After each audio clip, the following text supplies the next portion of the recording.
So hi everyone and welcome all on your PD education platform.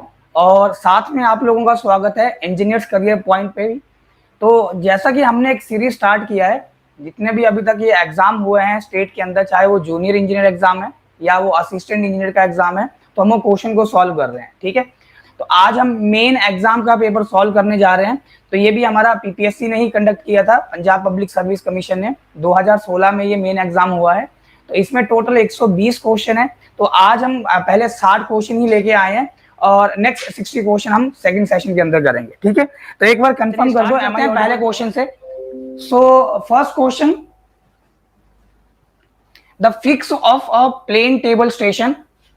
अगर हम plane table station के fix की बात करें with 3 known points is bad. कब हम बोलेंगे कि हमने जो प्लेन टेबल को फिक्स किया है with the help of 3 known points, so kind of 3 point problem की आप बात कर सकते हो, इज बैड, वो सही नहीं है। ठीक है, वो सही नहीं है। जो पोजीशन आपने फिक्स कर रहा है अपने प्लेन टेबल स्टेशन का with the help of 3 known points, that is not good. So is bad if plane table station lies. तो कहां पे लाई करेगा? तो पहला option in the great triangle, second option outside the great triangle, third option on the circumference of the circumscribing circle, या none of this. तो पहले तो बच्चे एक चीज समझो कि फिक्स का क्या मतलब होता है। फिक्स का मतलब क्या है? कितनी एक्यूरेसी के साथ हम प्लेन टेबल को, कितनी एक्यूरेसी के साथ हम प्लेन टेबल को सेट कर पा रहे हैं। ठीक है, सेट कहां पे करेंगे? ऑफ कोर्स हम ग्राउंड पे करेंगे। तो कितनी एक्यूरेसी के साथ हम प्लेन टेबल को सेट कर पा रहे हैं with the help of 3 known points, जिनकी पोजीशन हमें पता है, तो इसे बोला गया है fix. This your fix. Sir voice नहीं आ रही है, वॉइस नहीं आ रही है, एक बार कंफर्म करो, चेक करो। क्या बाकी बच्चों को वॉइस आ रही है?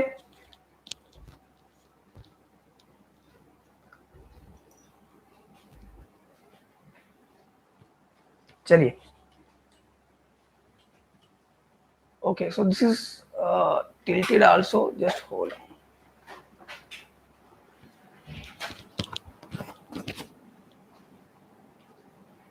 So let me know, am I audible to all now?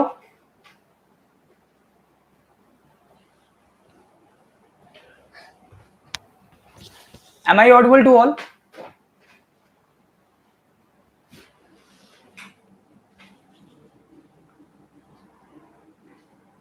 So आवाज नहीं आ रही है, एक बार चलो चेक कर लेते हैं।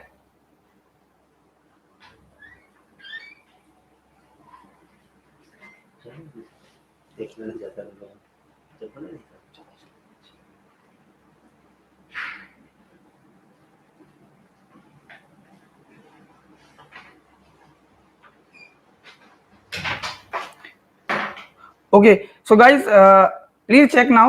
Am I audible to all?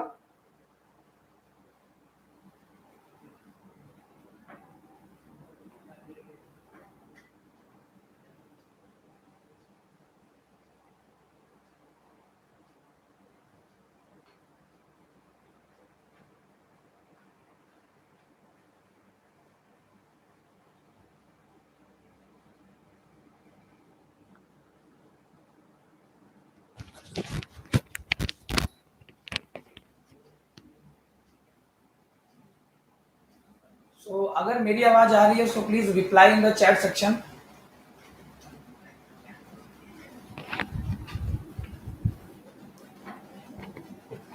चलिए, so I think now this is audible. Okay, so let's proceed. So what is the meaning of fix? तो प्लेन टेबल को हम कितनी एक्यूरेसी से सेट कर रहे हैं with the help of 3 known point, उसे बोला गया है fix. That is your fix. ठीक है, तो जिस भी एक्यूरेसी के साथ हम प्लेन टेबल को फिक्स कर रहे हैं ग्राउंड के ऊपर, ठीक है, उसे बोला गया है फिक्स। अब ये जो हमारा फिक्स होता है, ठीक है, ये जो एक्यूरेसी ऑफ फिक्स होगा, ये किसके ऊपर डिपेंड करता है? जो 3 नोन पॉइंट्स हैं, 3 नोन पॉइंट्स, इनकी रिलेटिव पोजीशन के ऊपर डिपेंड करेगा। और हमारा जो यहाँ पे प्लेन टेबल है वो कहाँ पे रखा हुआ है उसके ऊपर डिपेंड करेगा। फिर से, कितनी एक्यूरेसी के साथ आप प्लेन टेबल को सेट कर सकते हो on ground with the help of 3 known points, तो ये कहलाता है फिक्स। तो ये जो आपका एक्यूरेसी ऑफ फिक्स होगा, ये 2 चीजों के ऊपर डिपेंड कर रहा है। एक, ये जो हमारे पास 3 नोन पॉइंट्स गिवन है, इनकी रिलेटिव पोजीशन। सेकंड, हमने जो प्लेन टेबल रखा है वो किस लोकेशन में है, दैट इज वो इन 3 नोन पॉइंट्स के रिस्पेक्ट में कहां पे है। क्लियर? तो यहाँ पे हमारे पास एक रूल होता है जिसे हम बोलते हैं लेमन्स रूल। ठीक है। और इस रूल के अकॉर्डिंग हमारा जो फिक्स ऑफ प्लेन टेबल है वो गुड कब होगा, पहले मैं गुड बताता हूं। देखो अगर गुड पता चल गया तो आप बैड इजीली आंसर रिपोर्ट कर पाओगे। वो गुड कब होता है, तो वो गुड तब होता है जब हमारा ये जो प्लेन टेबल है वो ग्रेट ट्रायंगल के बीच में हो, कहीं इनके बीच में हो, इसके बीच में हो। फाइन। अच्छा वो गुड कब नहीं होगा, तो आंसर है जब वो लाई करेगा on the circumference of the circumscribing circle, on the circumference of the circumscribing circle. ठीक है, outside the great triangle answer नहीं है, गलती मत कर देना कहीं एग्जाम के अंदर। ठीक है, तो ये तो मेरा पहला क्वेश्चन था जिसमें प्लेन टेबल की एक्यूरेसी के रिस्पेक्ट में उसने क्वेश्चन पूछा था। कब आपको यहाँ पे जो एक्यूरेसी ऑफ प्लेन टेबल होगा वो अच्छा नहीं मिलेगा, तो उस केस में हमारा जो प्लेन टेबल होगा it will lie on the circumference of the circumscribing circle. Clear. चलिए सेकंड क्वेश्चन की तरफ मूव करते हैं। सेकंड क्वेश्चन में देखो बच्चे ये क्या पूछ रहा है, true meridians are generally preferred to magnetic meridians. हम क्यों मोस्टली जितना भी हमारा प्रॉब्लम्स होती है हम ट्रू मेरिडियन के साथ मूव करेंगे, ये क्वेश्चन है। जो हमारा ट्रू मेरिडियन होता है, अच्छा ट्रू मेरिडियन क्या है, जो मेरा जियोग्राफिकल नॉर्थ होगा और जो जियोग्राफिकल साउथ होगा, मतलब अर्थ का जो नॉर्थ पोल और साउथ पोल है उनको ज्वाइन करने वाली लाइन को बोला है हमने यहाँ पे ट्रू मेरिडियन। और जो मैग्नेटिक नॉर्थ पोल और मैग्नेटिक साउथ पोल को ज्वाइन करने वाली लाइन को हम बोलते हैं यहाँ पे मैग्नेटिक मेरिडियन।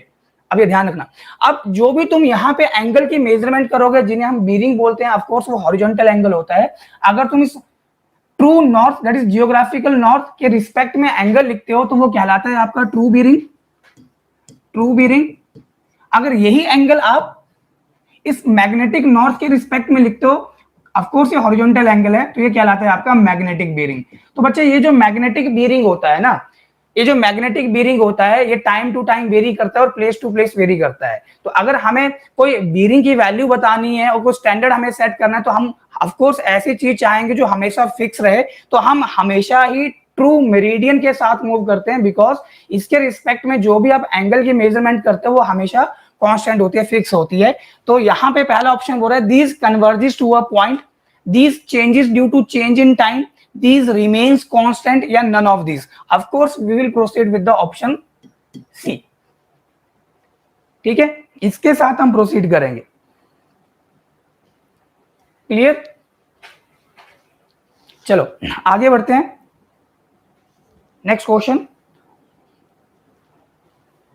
चलिए तीसरा क्वेश्चन है बच्चे, अगेन सर्वे से question, the bearing of lines A B and B C. तो बच्चे कल भी हमने इस तरह का क्वेश्चन सॉल्व किया था। अब ये क्वेश्चन में देखो ये क्या पूछ रहा है, the bearings of line A B. तो चलो पहले तो हम यहाँ पे अपना नॉर्थ साउथ और ईस्ट वेस्ट ये मार्क कर लेते हैं। ठीक है, तो बियरिंग ऑफ लाइन कितना है, ए बी का हमें दिया है 146 डिग्री 30 मिनट, तो somewhat here let it be. और ये एंगल कितना है, आंसर है 146 डिग्री 30 मिनट, ये मिनट में है। एंड बीसी का कितना गिवन है, 68 डिग्री 30 मिनट। ये नॉर्थ हो गया, of course magnetic north south है, ईस्ट वेस्ट। ठीक है, तो हमें यहाँ पे ये अगर पॉइंट मेरा बी है, this point is A to B bearing का वैल्यू गिवन है 146 डिग्री 30 मिनट, और बी टू सी अगर हम चलेंगे तो बीरिंग का वैल्यू गिवन है 68 डिग्री 30 मिनट। चलो तो यहाँ पे एंगल 90 डिग्री, ऑफ कोर्स 90 से कम होगा, तो ये एंगल हमें गिवन है 68 डिग्री 30 मिनट। ठीक है, और यहाँ पे समवट हेयर ये कंसीडर कर लेते हैं, ये पॉइंट सी है, ऑफ कोर्स नॉर्थ हो गया, ये आपका साउथ हो जाएगा, ये ईस्ट हो जाएगा, ये वेस्ट हो जाएगा। तो पहली चीज तो ये, अगर हम यहाँ पे एक ट्रैवर्स की बात करते थे ट्रैवर्स सर्वे के अंदर, तो हमें ये देखना पड़ता था ट्रैवर्स मेरा क्लॉकवाइज चल रहा है कि एंटी क्लॉकवाइज चल रहा है। ठीक है, तो ट्रैवर्स मेरा क्लॉकवाइज है कि एंटी क्लॉकवाइज है। So what I am saying here, अगर ट्रैवर्स मेरा क्लॉकवाइज मूव कर रहा होगा, ट्रैवर्स अगर क्लॉकवाइज मूव कर रहा होगा, अच्छा देखो क्लॉकवाइज कैसे, ए टू बी गए इस तरह से, ए टू बी, अच्छा बी टू सी जा रहे हैं मान लो इस तरह से, और सी टू डी जा रहे हैं, same example like this one, D to E जा रहे हैं मान लो इस तरह से, और फिर से ई से ए की तरफ आगे। तो यहाँ पे जो ट्रैवर्स आपका घूम रहा है ये एंटी क्लॉकवाइज डायरेक्शन में, अंडरस्टैंड करना, ये ट्रैवर्स आपका किस डायरेक्शन में है, एंटी क्लॉकवाइज। तो मैं बोल रहा हूं कि जब ट्रैवर्स आपका क्लॉकवाइज डायरेक्शन में मूव कर रहा होगा रोटेट कर रहा होगा, घूम रहा होगा, तो उस केस में जो आपका इंक्लूडेड एंगल होता है वो होगा एक्सटीरियर एंगल। बिकॉज हमारा जो ब्रांच कोड है, देखो how to remember, even how I remember, हमारा जो ब्रांच कोड है वो है सिविल इंजीनियरिंग। तो सी से स्टैंड करेगा आपका क्लॉकवाइज, तो जब भी ट्रैवर्स क्लॉकवाइज डायरेक्शन में घूमेगा तो E stand for exterior, exterior angle will be your included angle. ठीक है, अभी के लिए अगर मैं इस ट्रैवर्स की बात करूं तो ए टू बी, बी टू सी, तो ऑफ कोर्स ये एंटी क्लॉकवाइज घूम रहा है, तो इस केस में interior angle will be your included angle, this will be the included angle. तो मैं यहाँ पे कोई फॉर्मूला यूज नहीं कर रहा हूं बच्चे, जैसे हम बैक बीरिंग निकालते थे प्रीवियस लाइन का, माइनस करते थे four bearing of next line. ठीक है, तो मैं सबसे पहले ये एंगल देख लेता हूं, ये कितना होगा, ये वाला एंगल। ठीक है, हाँ जी, तो ओवरऑल कितना बन जाएगा 180। ये यहां से यहां कितना होगा, लीनियर पेयर 180 हो गया क्या, तो 180 में से जब तुम ये 146 डिग्री 30 मिनट कम कर दोगे, देखो कितना मिल रहा है, चेक कर लो एक बार, ये चेक कर लो कितना मिल रहा है। तो ये तुम्हें मिल रहा है 30 मिनट, तो एज इट इज आ गया, और इसके साथ में 179 में से तुम 146 कम कर लो, तो यहाँ पे 3 हो गया, यहाँ पे भी 3 हो गया, 33 डिग्री 30 मिनट। तो जितना ये एंगल होगा बच्चे उतना ये वाला एंगल बन जाएगा, ये प्रॉपर्टी होती है। फाइन, तो ये भी कितना हो गया 33 डिग्री 30 मिनट। अच्छा, और इंटीरियर एंगल को आपने बोला है इंक्लूडेड एंगल, बस खाली ये वाला आप एंगल बता दो, आपको आंसर मिल जाएगा। तो कितना होगा 30 मिनट 30 मिनट, 68 में तुम पहले 33 ऐड कर लो, 8 3 11, 6 3 9 और 1 10, और यहाँ पे 30 था, यहाँ पे 30 था, तो ये 60 मिनट हो गया। तो 60 मिनट बोले मतलब 1 डिग्री, आंसर आ रहा है 102 degree. This will be your answer, option A will be your answer. Sir voice नहीं आ रही है, वॉइस आई थिंक साहिब आपको ही इशू आ रहा है, एक बार आप फिर से रिकनेक्ट करें। साकिब एक बार फिर से रिकनेक्ट करें, आई थिंक वॉइस का कोई इशू नहीं है।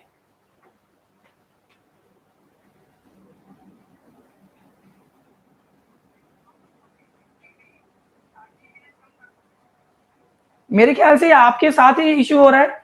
साकिब एक बार फिर से आप रिकनेक्ट करें, जस्ट रिकनेक्ट अगेन। ठीक है, तो आगे बढ़ते हैं।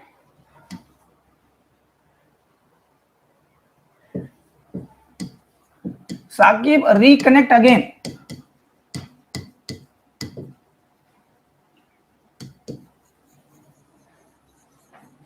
Sakib reconnect again. ओके, चलिए मूव करते हैं नेक्स्ट क्वेश्चन की तरफ।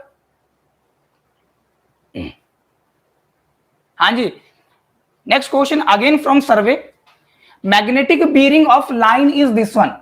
तो अगर मान लो हम यहां पे, ये मान लो मेरा मैग्नेटिक नॉर्थ हो गया, ये मैग्नेटिक साउथ हो गया, ये मैग्नेटिक ईस्ट हो गया और ये वेस्ट हो गया, तो मुझे यहाँ पे बीयरिंग का वैल्यू कितना गिवन है, आंसर है 146 डिग्री 30 मिनट। ये एंगल गिवन है कितना, 146 डिग्री 30 मिनट। फाइन, अब इसने क्वेश्चन में बोल दिया कि declination is 1 degree 30 minute eastward. Declination कितना दिया है, 1 डिग्री 30 मिनट ईस्टवर्ड। फाइन, तो देखो पहले तो ये डेक्लिनेशन क्या होता है, एक बार ये चीज तुम देख लो। अगर मैं बात करूं कि ये मेरा जियोग्राफिकल नॉर्थ है, जिसे मैं ट्रू नॉर्थ के नाम से भी जानता हूं, ठीक है, और ये मेरा मैग्नेटिक नॉर्थ है। ठीक है, मैग्नेटिक नॉर्थ हमें कौन देगा, तो आंसर है कंपास हमें देगी। क्लियर, और ट्रू नॉर्थ हम कैसे निकालेंगे, तो आंसर है हमें जब ये डेक्लिनेशन का वैल्यू गिवन होता है, व्हाट इज डेक्लिनेशन, तो ये जो आपका हॉरिजॉन्टल एंगल होगा मैग्नेटिक नॉर्थ और ट्रू नॉर्थ के बीच में, या जियोग्राफिकल नॉर्थ और मैग्नेटिक नॉर्थ के बीच में, इसको बोला जाता है डेक्लिनेशन। बिकॉज हमारा जो अर्थ है वो एक बहुत बड़ा मैग्नेट है, एक मैग्नेट के पास जब दूसरा मैग्नेट लेके जाएंगे और सिमिलर पोल क्या करते हैं, एक दूसरे को रिपेल करते हैं। तो ऐसा हो सकता है कि आपका जो मैग्नेटिक नॉर्थ है अभी के लिए वो ट्रू नॉर्थ के लेफ्ट में है, हो सकता है वो ट्रू नॉर्थ के राइट में भी हो, वो यहाँ पे भी जा सकता है। तो इस केस में तो आपका जो डेक्लिनेशन होगा इसको आप बोलते हैं वेस्टवर्ड डेक्लिनेशन, और इस केस में जो डेक्लिनेशन होता है इसको आप बोलते हो ईस्टवर्ड डेक्लिनेशन। ये ध्यान रखना, ठीक है। तो इतनी इंफॉर्मेशन काफी है क्वेश्चन सॉल्व करने के लिए। तो अभी के लिए इसने बोला है कि जो डेक्लिनेशन है वो 1 डिग्री 30 मिनट ईस्टवर्ड है, मतलब ये जो मेरा मैग्नेटिक नॉर्थ है वो ट्रू नॉर्थ के ईस्ट की तरफ है। जो मैग्नेटिक नॉर्थ है वो ट्रू नॉर्थ के ईस्ट की तरफ है। तो बच्चे अगर मैं यहाँ पे अपना मैग्नेटिक नॉर्थ और ट्रू नॉर्थ, ठीक है, ट्रू नॉर्थ को अगर मैं ड्रॉ करूं, so here is my true north, ये हो गया मेरा यहाँ पे ट्रू नॉर्थ, तो ये साउथ हो गया, ये ईस्ट हो गया ब्लू वाला, और ये वेस्ट हो गया। तो जो मैंने ब्लू से यहाँ पे सिस्टम ड्रॉ किया है, ये यहाँ पे true north, true east, true west और ट्रू साउथ को रिप्रेजेंट कर रहा है। अब ध्यान देना, आपको ये वाला एंगल गिवन है, ये वाला कितना है, 1 डिग्री 30 मिनट। अब क्वेश्चन में क्या बोल रहा है, ट्रू बीरिंग। तो बच्चे जब आप ब्लू लाइन से यहां से लेके आप यहां तक ये एंगल बताओगे तो क्या करोगे, 146 डिग्री 30 मिनट में आपको ये वाला एंगल ऐड करना है सिंपली। तो तुम क्या लिखोगे यहाँ पे, true bearing of the same line equal to 146 degree 30 minute plus 1 degree 30 minute, यही गिवन था ना। तो ये 60 मिनट हो जाएगा, 1 डिग्री बन गया, तो ये आपके पास मिल जाएगा 148 degree 0 minute. 148 degree 0 minute, again आपका option A will be the answer. Clear, option A will be the answer. Fine, चलिए नेक्स्ट क्वेश्चन में पूछ रहा है कि turpentine oil is used in paints as, जो टर्पेंटाइन ऑयल है उसको हम पेंट में किस फॉर्म में यूज करते हैं, किस तरह से यूज करते हैं। तो पहला ऑप्शन बोल रहा है थिनर के रूप में यूज करोगे। अब थिनर का क्या मतलब है, थिनर जनरल जैसे नाम से तुम समझ जाओ, थिनर जो चीजों को पतला करने में काम में हम लाते हैं। अच्छा, चीजों को पतला क्यों करेंगे, सिंपल सी बात है, जब हमारा कोई पेंट गाढ़ा होता है और हम चाहते हैं कि उससे हम एक लार्ज एरिया कवर करें, तो हम उसमें कुछ थिनर ऐड करते हैं। तो वो थिनर क्या करता है, हमारा पेंट की विस्कोसिटी को कम कर देता है। ठीक है, तो जो टर्पेंटाइन ऑयल होता है ना, इसको हम एज अ सॉल्वेंट के रूप में यूज करते हैं। पहली चीज तो जो टर्पेंटाइन ऑयल है इसको हम एज अ सॉल्वेंट के रूप में यूज करते हैं। किसके रूप में यूज करते हैं, एक सॉल्वेंट के रूप में यूज करते हैं। ठीक है, अब इसका जो मेन फंक्शन होता है ना, इस सॉल्वेंट का जो मेन फंक्शन होता है, हमारा जो भी पेंट है इसको पतला करना होता है। मेन फंक्शन पेंट को पतला करना, टू थिन द पेंट। ठीक है, सिर्फ समझने के लिए मैं लिख रहा हूं इस तरह से वर्डिंग, मतलब पेंट की जो विस्कोसिटी होगी उसको कम करने के लिए हम एक तरह से सॉल्वेंट ऐड कर रहे हैं। ठीक है, एक तरह से हम ये सॉल्वेंट ऐड कर रहे हैं। Clear, fine. अच्छा, और पतला करने का मैंने आपको रीजन बता दिया है कि हम इसको इजीली सरफेस के ऊपर अप्लाई कर सकें और ये ज्यादा डेप्थ तक जितना भी पोर सरफेसेस है उसमें ये पेनिट्रेट कर पाए। ठीक है, और जनरली हम इसको जो रिकमेंड करते हैं, जब भी हम इंडोर पेंटिंग करते हैं ना, तब हम ये अपना turpentine as a thinner use करते हैं इंडोर पेंटिंग के लिए। इसको चाहे तुम लिख लेना, इंडोर पेंटिंग के केस में हम टर्पेंटाइन को एज अ थिनर के रूप में यूज करते हैं, ये ध्यान रखना। ठीक है, अभी के लिए ऑफकोर्स हमारा जो आंसर होगा वो थिनर ही है। ठीक है, क्योंकि जो टर्पेंटाइन होता है ना, ये जो ड्राइंग टाइम होता है इसको एक्सेलरेट कर देता है, वो जल्दी जल्दी सेट करवा देता है हमारे पेंट को। ठीक है, सूखा कर देता है। अगर हम बाहर यूज करेंगे तो पहले से टेम्परेचर ज्यादा होता है, तो हो सकता है वो पेंट अपना पर्पस फुलफिल ना कर पाए। क्लियर, चलिए सो नेक्स्ट क्वेश्चन की तरफ मूव करते हैं।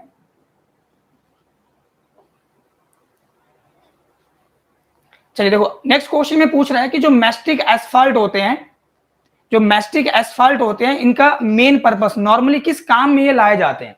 Mastic asphalt normally used for, mastic asphalt normally किस पर्पस में लाए जाते हैं। तो पहले तो तुम ये समझो कि मैस्टिक एस्फाल्ट क्या होता है। तो बिटुमन, ठीक है, बिटुमन तुमने नाम सुना होगा, पढ़ा भी होगा।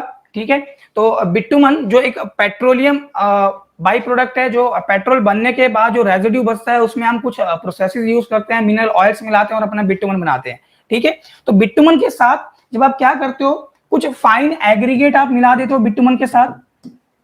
ठीक है, प्लस कुछ फिलर मटेरियल आप मिला देते हो, तो ये जो फाइनल प्रोडक्ट बनता है ना, इसको बोला जाता है यहाँ पे मैस्टिक एस्फाल्ट। तो ये जो मैस्टिक एस्फाल्ट होता है ना, इसका जो इम्परवियसनेस की प्रॉपर्टी होती है, मतलब ये अपने में से इजीली पानी को अब अलाउ नहीं करेगा as compare to bitumen. Bitumen और मैस्टिक एस्फाल्ट दोनों में से किसका इम्परवियसनेस हाई होगा, तो आंसर है मैस्टिक एस्फाल्ट का। तो अगर हम कभी मान लो डीपीसी के रूप में यूज करना चाहें तो बिटुमन और एस्फाल्टिक, बिटुमन अगर चॉइस हमारे पास है तो डेफिनेटली हम मैस्टिक एस्फाल्ट के साथ चलेंगे बेसिकली।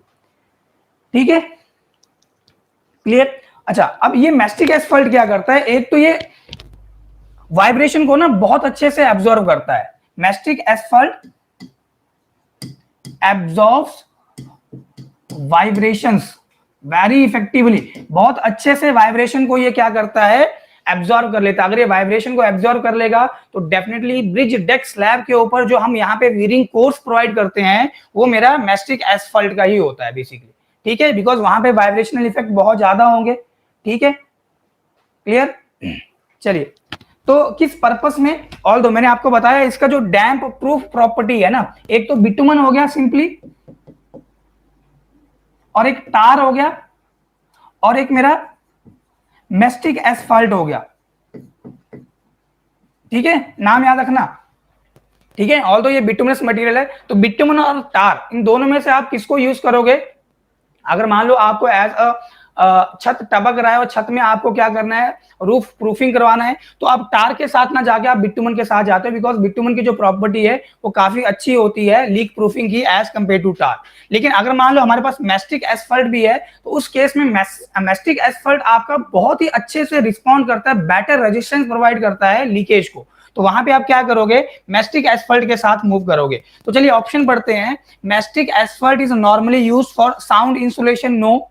वाटर प्रूफिंग के लिए ये हो सकता है, फायर प्रूफिंग के लिए नो, ठीक है, ये भी नहीं होगा। अच्छा एक चीज और, ये जो मैस्टिक एसफल्ट होता है ना, इसको हम 200 डिग्री सेल्सियस के साथ यूज कर सकते हैं, और इतने टेम्परेचर तक इसको हीट करने के बाद, इसको गर्म करने के बाद फिर हम इसको रोड सरफेस के ऊपर या ब्रिज डेक स्लैब के ऊपर इसकी हम लेइंग करते हैं। तो जनरली जो थिकनेस होती है वो हमारे पास यहाँ पे 25 से 50 mm रहती है। वीरिंग कोर्स की जो थिकनेस है वो 25 mm से लेके 50 mm तक रहती है जनरली, ठीक है।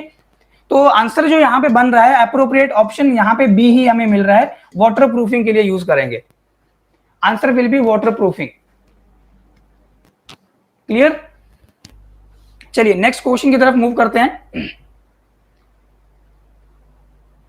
चलिए, तो बच्चे ये है आपका अगला क्वेश्चन, जिसमें एक वेल सीजनड टिम्बर की वो बात कर रहा है। तो बताइए एक वेल सीजनड टिम्बर में मॉइस्चर कितना रह सकता है, बेसिकली वेल सीजन टिम्बर कितना परसेंट मॉइस्चर यहाँ पे कंटेन कर सकता है। तो पिक्चर में है यहाँ पे आईएस कोड 1141, आईएस कोड 1141 ये आपका कोड है भाई, ठीक है। तो इस कोड के अकॉर्डिंग बेसिकली आपको आंसर रिपोर्ट करना है, एक वेल सीजन टिम्बर कितना परसेंट मॉइस्चर यहाँ पे कंटेन कर सकता है, ठीक है। अच्छा, सीजनिंग ऑफ टिम्बर क्या होता है, क्योंकि यहाँ पे सीजन आ रहा है ना, तो सीजनिंग ऑफ टिम्बर जनरली एक प्रोसेस होती है जिसमें से हम क्या करते हैं, जो एक्सेस मॉइस्चर होता है और इवन जो मॉइस्चर प्रेजेंट होता है टिम्बर या वुड में, उसको हम बाहर निकालते हैं, that is your seasoning, clear.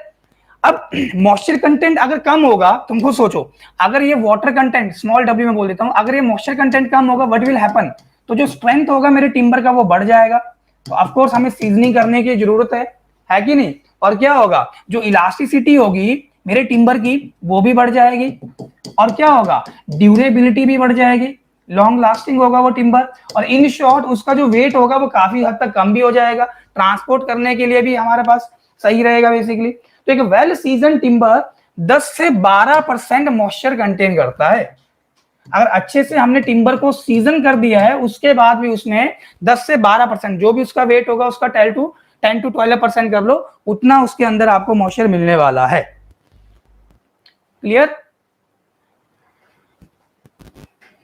बच्चे ये जो क्वेश्चन पूछे गए हैं ये आपके मेन एग्जाम के अंदर पूछे गए हैं, जो पंचायती राज का मेन पेपर हुआ है, तो मेन पेपर में लगभग 120 क्वेश्चन थे, प्री एग्जाम में 60 ही टेक्निकल क्वेश्चन थे, बाकी आपका नॉन टेक पार्ट था, और मेन में आपका पूरा का पूरा सारा टेक्निकल ही था, नॉन टेक कुछ भी आपको क्वेश्चन नहीं मिल रहे थे, ठीक है। तो चलिए अगले क्वेश्चन की तरफ चलते हैं। नेक्स्ट क्वेश्चन में पूछ रहा है कि बुल नोज ब्रिक इस तरह से दिखती है, बुल नोज ब्रिक, तो जो बुल नोज ब्रिक होती है इज नॉट यूज्ड फॉर, ये कहां पे यूज नहीं की जाएगी, कहां पे इसको यूज करते हैं ये नहीं पूछ रहा है, इसको कहां पे यूज नहीं करोगे, ठीक है। तो जनरली अगर मैं बात करूं यहाँ पे राउंडिंग ऑफ शार्प कॉर्नर्स, जो शार्प कॉर्नर्स होते हैं ईंट के, उनको आप राउंड ऑफ कर सकते हो with the help of what, using this bull knows brick. तो ये ऑप्शन तो सही है पहले वाला, ठीक है। तो ये नॉट पूछ रहा है तो ये नहीं होगा। अच्छा, डेकोरेशन पर्पस के लिए, ऑफ कोर्स डेकोरेशन पर्पस के लिए भी हम ये बुल नोज ब्रिक्स यूज करते हैं, इवन जो मेरी डोर्स होती है, विंडो होती है, उसके आजू बाजू में भी हम ये बुल नोज ब्रिक्स यूज करते हैं बेसिकली। लेकिन हम इसको पिलर के केस में भी यूज कर सकते हैं, नॉट सो इतना कोई मैंडेटरी हार्ड रूल नहीं है कि आप पिलर में इसको यूज नहीं करोगे, हाँ लेकिन आर्चिज में आप कभी यूज नहीं करते हो, बिकॉज आर्चिज में एक तरफ आपके पास मान लो फुल ब्रिक है और दूसरी तरफ आपके पास यहाँ पे नोज होगा, तो कहीं ना कहीं एक तो एस्थेटिक पॉइंट ऑफ व्यू से अच्छा नहीं है, और जो हम आर्च में अपना स्टेबिलिटी पॉइंट ऑफ व्यू से भी जो एनालिसिस करते हैं उसके लिए भी सही नहीं होता है, ठीक है। तो इन 4 ऑप्शन में से पहले जो 3 है, तीनों में हम ये बुल नोज ब्रिक यूज कर सकते हैं और करते भी हैं, तो बच रहा है सिर्फ एक आर्चिज, तो हमारा जो आंसर होने वाला है वो आर्च ही रहेगा बेसिकली। क्लियर? चलिए, सो अगर इतना क्लियर है तो नेक्स्ट क्वेश्चन की तरफ मूव करते हैं। चलिए बच्चे, तो आप अपना भी यहाँ पे बेसिक चेक करते रहो, जो क्वेश्चन पूछे गए थे अभी तक कोई इतना हार्ड सा क्वेश्चन नहीं आया है, तो आप अपना भी देखो बेसिक चेक कर सकते हो कि आपने जो चीजें पढ़ी है वो कितना आपके ब्रेन के अंदर रिटेन है, ठीक है। चलिए अगले क्वेश्चन की तरफ बढ़ते हैं। नेक्स्ट क्वेश्चन में पूछ रहा है irrigation canals are generally aligned along, जो इरिगेशन कैनाल होती हैं वो किसके अलोंग आप अलाइन करते हो, तो डेफिनेटली यहाँ पे एक वर्ड आता है अलाइनमेंट, ठीक है। तो क्या वर्ड आता है यहाँ पे, अलाइनमेंट। तो अगर हम यहाँ पे रोड की अलाइनमेंट की बात करें, तो जैसे मान लो ये प्लान है, हम ऊपर से देख रहे हैं और ये रोड की सेंटर लाइन है, तो ले out of centre line of road on the ground, हमारा जो रोड का सेंटर लाइन है वो ग्राउंड पे जो भी पाथ फॉलो कर रहा होगा उसको बोला जाता है alignment. Same thing is with the canal. अगर हम कैनाल की बात करेंगे तो कैनाल की जो सेंटर लाइन होगी वो ग्राउंड के ऊपर जो भी पाथ को फॉलो करेगी, that is alignment of the canal. अब ये कैनाल को आप किस तरह से अलाइन करोगे, कैनाल को आप कहां से लेके जाओगे, तो यहाँ पे जो ऑप्शन है उनके साथ मूव करते हैं। पहला बोल रहा है ये रिज लाइन। अच्छा, रिज लाइन क्या होती है, तो अगर हम एक लीफ कंसीडर करें, एक पत्ता कंसीडर करें, तो इस तरह से मान लो ये लीफ मेरे पास है, एग्जांपल, ठीक है, ठीक है। तो आपने देखा होगा लीफ को जब आप उल्टा करते हो, पत्ते को उल्टा करते हो, तो जो उसके बीच वाली जो लाइन होती है वो सबसे उभरी हुई लाइन होती है ना, जिसे बोला जाता है रिज लाइन। इस लाइन को हम बोलते हैं रिज लाइन, ठीक है। और इसे हम क्या बोलते हैं, और इसे हम वाटर शेड लाइन के नाम से भी जानते हैं, ध्यान रखना। चाहे तुम वाटर शेड लाइन बोल दो, चाहे तुम इसे रिज लाइन बोल दो, बात एक ही है।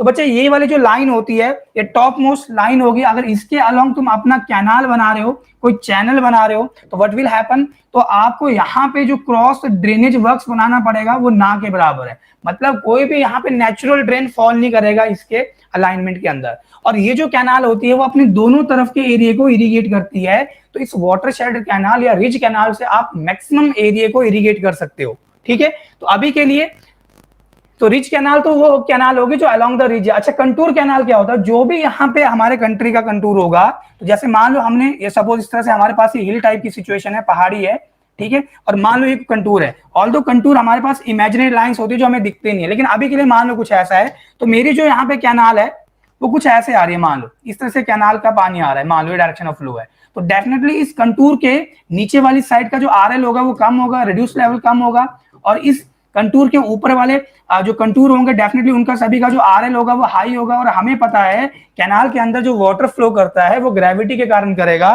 तो ये जो कंटूर कैनाल होती है वो अपने एक ही साइड का एरिया इरिगेट कर पाती है, दूसरी साइड का एरिया इरिगेट नहीं कर पाती है। और इस तरह की कैनाल में आप एक ही साइड अगर कैनाल का बैंक बनाओगे तो चलेगा, और तो आप दोनों साइड भी बना सकते हो, बिकॉज दूसरी साइड का एरिया जनरली आपका हाई ही रहता है, ठीक है। तो ये कंटूर कैनाल हो गया। वैली लाइन के अलोंग तो कभी आप कैनाल बनाते ही नहीं हो, और स्ट्रेट लाइन तो ऐसा कोई कैनाल है ही नहीं, ठीक है। तो बन रहा है यहाँ पे आपका आंसर ऑप्शन ए, ये आपका आंसर है क्वेश्चन नंबर 9 का। क्वेश्चन नंबर 9 का जो आंसर है वो है आपका ए। क्लियर? चलिए अगले क्वेश्चन की तरफ बढ़ते हैं। तो ये नेक्स्ट क्वेश्चन है, और नेक्स्ट क्वेश्चन में पूछ रहा है ये आप किस तरह से ड्यूटी डेल्टा और बेस पीरियड को बच्चे रिलेट करते हो आपस में। तो एक है ड्यूटी कैपिटल डी, ठीक है, तो कितना हमें यहाँ पे हेक्टेयर ऑफ लैंड, मतलब कितना हेक्टेयर ऑफ लैंड है एरिया को हम इरिगेट कर सकते हैं अगर हम 1 क्यूमेक ऑफ वाटर सप्लाई कर रहे हैं अपनी फील्ड को continuously through out the base period. Base period बोलने मतलब जब हमने इनिशियल वाटरिंग सप्लाई करा फील्ड को, और जब हम लास्ट वाटरिंग करते हैं बिफोर हार्वेस्टिंग, तो जो भी टाइम पीरियड होता है वो होता है बेस पीरियड। तो जैसे मान लो यहाँ पे एक खेत है ना, तो कुछ पानी हम क्या करते हैं, खेत को लैंड प्रिपरेशन के लिए भी देते हैं, जिसे हम पेलियो इरिगेशन के नाम से जानते हैं। तो यहाँ पे हमने स्टार्टिंग में कुछ पानी सप्लाई कर दिया इसको, तो ये हो गया पेलियो इरिगेशन, ठीक है। उसके बाद हमने यहाँ पे सीड डाल दिए, तो हमारा क्रॉप जब फ्यू सेंटीमीटर हाई होता है तब भी हम कुछ वाटर सप्लाई करते हैं, जिसे हम बोलते हैं कोर डेप्थ, और वाटरिंग को बोलते हैं कोर वाटरिंग। और जब फसल कटने वाला होता है तो बिफोर हार्वेस्टिंग ऑफ क्रॉप हम यहाँ पे पानी की सप्लाई बंद कर देंगे, आप पानी नहीं देंगे, वाटर सप्लाई नहीं करेंगे। तो जब हमने फर्स्ट टाइम वाटर दिया और जब लास्ट टाइम वाटर अपनी फील्ड को दिए, ये जो हमारा टाइम पीरियड होगा डेज में, ये कहलाता है बेस पीरियड, ठीक है। और जब यहाँ पे फसल बीज आपने खेत में डाला और जब तक आपका फसल नहीं कट रहा है, जितना भी समय वो खेत पे रहेगा, that is your crop period. Clear. तो यहाँ पे जो रिलेशन होता है ना, यहाँ पे वो रिलेशन ही पूछ रहा है जो आपको बिल्कुल रटा हुआ होता है 8.64 बी बाई डेल्टा। तो यहाँ पे ये जो बी होता है कैपिटल बी, ये बेस पीरियड है जो डेज में होता है, ये बेस पीरियड है जो डेज में है। और यहाँ पे ये जो ड्यूटी है इसने मेंशन किया है हेक्टेयर पर क्यूमेक में, और यहाँ पे जो डेल्टा है बच्चे ये ध्यान रखना ये मीटर में है। अगर क्वेश्चन में वो डेल्टा मतलब टोटल डेप्थ ऑफ वाटर जो भी हमारी क्रॉप या प्लांट को चाहिए पड़ता है through out it's base period, that is your delta. तो अलग अलग क्रॉप के लिए अलग अलग यहाँ पे वाटर रिक्वायरमेंट होता है। अगर वो यही डेल्टा सेंटीमीटर में पूछ रहा है कि हमें बताओ यहाँ पे कितना टोटल डेप्थ ऑफ वाटर चाहिए पड़ेगा, तो बच्चे जो हमारा आंसर बनता है वो बनता है 864 बी बाई डी, ठीक है। अच्छा, तो अगर मान लो बच्चे अगर एरिया हमें एकड़ पर क्यूसेक के अंदर गिवन है, ठीक है, और डेल्टा वो फीट में पूछ रहा है, तो कुछ इस तरह से रिलेशन होता है duty equal to 2b by delta. तो यहाँ पे जो डेल्टा है वो फीट के अंदर है, ये आपका बेस पीरियड तो डेज में रहेगा, लेकिन यहाँ पे जो ड्यूटी होती है वो एकड़ पर क्यूसेक में कन्वर्ट हो जाती है, ठीक है। एक होता है क्यूमेक, एक होता है क्यूसेक। तो क्यूसेक क्या होता है, जब आप एक क्यूबिक फीट, ठीक है, एक क्यूबिक फीट वाटर आप सप्लाई करो एक सेकंड में, तो वो क्यूसेक हो गया, बेसिकली डिस्चार्ज बन रहा है बेसिकली। और क्यूमेक क्या होता है, तो 1 क्यूमेक जब आप 1 क्यूबिक मीटर वाटर सप्लाई करते हो एक सेकंड के अंदर, तो वो 1 क्यूमेक है। तो मतलब 1000 लीटर तुम पानी सप्लाई किए हो एक सेकंड में, वो 1 क्यूमेक बनता है। क्लियर। तो यहाँ पे जो हमारा आंसर बनने वाला है, तुम क्वेश्चन में देख लो, यहाँ पे डेल्टा इसने बोला है मीटर के अंदर। गौर करना, अगर कोई ऑप्शन ऐसा होता ना delta equal to 864 B by D, तो ऑफकोर्स यहाँ पे डेल्टा अगर वो सेंटीमीटर में लिखता मीटर के प्लेस में, तब तुम्हारा ये आंसर होता ऑप्शन में, ठीक है। ऑल्दो अभी के लिए ऑप्शन बी ही यहाँ पे अप्रोप्रिएट है। क्लियर। चलिए अगले क्वेश्चन के ऊपर मूव करते हैं। सो बच्चे नेक्स्ट क्वेश्चन पूछ रहा है कि जो हाइड्रोलिक स्ट्रक्चर होता है, हाइड्रोलिक स्ट्रक्चर इज डिजाइंड, ठीक है, किसके लिए डिजाइन करोगे हाइड्रोलिक स्ट्रक्चर को, तो सीपेज फोर्स के लिए डिजाइन करोगे। तो हाइड्रोलिक स्ट्रक्चर क्या होता है, पहले तो तुम ये समझो, अगर हम मान लो किसी डैम की बात करते हैं और मान लो हमारे पास ये अर्दन डैम है, ठीक है, तो यहाँ पे इसके अपस्ट्रीम पे ये वाटर स्टोर है, तो तुम जितना मर्जी अपस्ट्रीम फेज को इम्परवियस कर लो या अपस्ट्रीम बेड को तुम इम्परवियस कर लो, समवट हाउ वाटर आपका सीप करता ही करता है। तो जो भी वाटर यहाँ से आपका सीप कर रहा है, तो that is kind of seeping water. ये डैम फाउंडेशन में से भी हो सकती है सीपिंग, और ये डैम बॉडी में से भी हो सकती है सीपिंग, मतलब पानी कुछ ऐसे आपका सीप कर रहा है, ठीक है। तो जो भी वाटर यहाँ पे सीप करता है ना बच्चे, जिस डायरेक्शन में पानी वो फ्लो करता है, उस डायरेक्शन में एक प्रेशर वो अप्लाई करता है, that is a seepage pressure. Clear. तो सीपेज प्रेशर के कारण सीपेज फोर्स आएगा, इसके लिए तो हमें डिजाइन करना पड़ेगा हाइड्रोलिक स्ट्रक्चर को, सही है ये तो। अच्छा, हाइड्रोलिक जंप क्या होता है, तो बच्चे जब आप फ्लूइड मैकेनिक्स पढ़ते हो, क्योंकि जब हमारा वाटर, मान लो यहां से ये मेरा एक अर्दन डैम है, ठीक है, एक कंट्रोल सेक्शन है, नॉन ओवरफ्लो सेक्शन, तो इसी अर्दन डैम के बाजू में हमने क्या बनाया होगा, एक स्पिलवे का सेक्शन बनाया होगा, जहां पे गेटेड एंट्री होगी और जितना भी एक्सेस वाटर होगा उसे हम वहां से ड्रेन ऑफ कर देंगे, तो एक हमारा ओवरफ्लो सेक्शन हो गया। तो बेसिकली क्या होता है, एक लो डेप्थ का फ्लो, जहां पे डेप्थ ऑफ वाटर कम है, मान लो ये y1 है, ठीक है, और इसकी वेलोसिटी ऑफ फ्लो ज्यादा होती है, और एक लो डेप्थ का फ्लो जिसकी वेलोसिटी ऑफ फ्लो ज्यादा है, एक हायर डेप्थ ऑफ फ्लो के साथ जब वो मिलता है जिसमें वेलोसिटी ऑफ फ्लो कम है, तो यहाँ पे एक जंप की फॉर्मेशन होती है, उस जंप को बोला जाता है हाइड्रोलिक जंप। तो हम यहाँ पे considerable amount of energy which is present in water, उसको हम डेसिपेट करते हैं। बहुत सारे हमारे पास यहाँ पे मीन है वो वाटर की एनर्जी को डेसिपेट करने के लिए, ठीक है। तो हाइड्रोलिक जंप के लिए भी हम अपने स्ट्रक्चर को डिजाइन करते हैं, हाइड्रोलिक प्रेशर के लिए ऑफकोर्स जो वाटर के कारण यहाँ पे प्रेशर होगा। तो इन शॉर्ट ये सारी की सारी चीजें ही हम कंसीडर करते हैं जब भी हम अपने हाइड्रोलिक स्ट्रक्चर के डिजाइन की बात करते हैं। तो सभी के सभी ऑप्शन यहाँ पे आंसर रहने वाले हैं। क्लियर बच्चे, ये डिटेल में ना आप देखो, जब इरिगेशन भी पढ़ते हो आप, या आप डैम और रिजर्वायर वाला सेक्शन पढ़ते हो, तो सारी चीजें आप वहां पे डिटेल में पढ़ते हो। क्लियर। चलो नेक्स्ट क्वेश्चन की तरफ बढ़ते हैं। In a concrete canal the approximate permissible velocity of water should not exceed. अच्छा, अगर हम एक कंक्रीट कैनाल की बात करें, तो बच्चे यहाँ पे जैसे उसने कंक्रीट कैनाल बोल दिया, तो वो एक लाइंड कैनाल की बात करता है। किसकी बात करता है वो? एक लाइंड कैनाल की। ठीक है, अगर हम बात करें कि हमारे पास लेसी और कैनेडी थ्योरी थी तो वो अनलाइंड कैनाल के लिए वैलिड थी। तो अगर हम मान लो उस अनलाइंड कैनाल को लाइंड कैनाल में कन्वर्ट करना चाहते हैं तो हम क्या करेंगे? शॉर्टक्रीट करेंगे। कंक्रीट हम यूज करते हैं, या हम वहां पे अपना ब्रिक भी यूज कर सकते हैं, ब्रिक लाइनिंग पिक्चर में है। हम स्टोन भी यूज कर सकते हैं, stone lining stone pitching picture में है। हम वहां पे टाइल भी यूज कर सकते हैं, तो टाइल लाइनिंग भी पिक्चर में है। तो in case of concrete permissible velocity कितना है? तो यहाँ पे जो हमारा आईएस कोड है 10430, IS 10430। तो बच्चे ये तो सीधा सीधा अभी रिसेंटली क्वेश्चन भी पूछा गया था जेके एसएसबी के अंदर, और कोडल क्वेश्चन था कि बताओ यहाँ पे कंक्रीट लाइंड कैनाल के केस में आपका जो परमिसिबल फ्लो वेलोसिटी है वो कितना रहता है। तो ऑल्दो आईएस कोड जो रेंज देता है वो maximum permissible velocity as per this code वो है 2.7 मीटर पर सेकंड। ये है यहाँ पे कंक्रीट लाइंड कैनाल के लिए। तो यहाँ पे 2.7, इससे कम हो सकती है, इससे ज्यादा नहीं रखनी है, तो हम ऑप्शन डी के साथ चलेंगे। D will be the answer.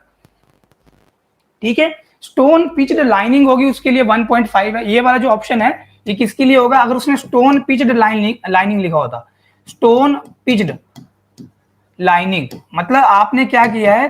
Stone use किए हैं यहाँ पे अपने कैनाल के बैंक और बेड को इम्परवियस बनाने के लिए। ठीक है, अगर हम यहाँ पे ब्रिक लाइनिंग की बात करें तो आंसर है 1.8, ऑल्दो इसमें कहीं 1.8 नहीं है। अगर यहाँ पे मान लो 1.8 में लिखता हूं 1.8 मीटर पर सेकंड, तो ये मैक्सिमम वेलोसिटी ऑफ फ्लो किसमें है?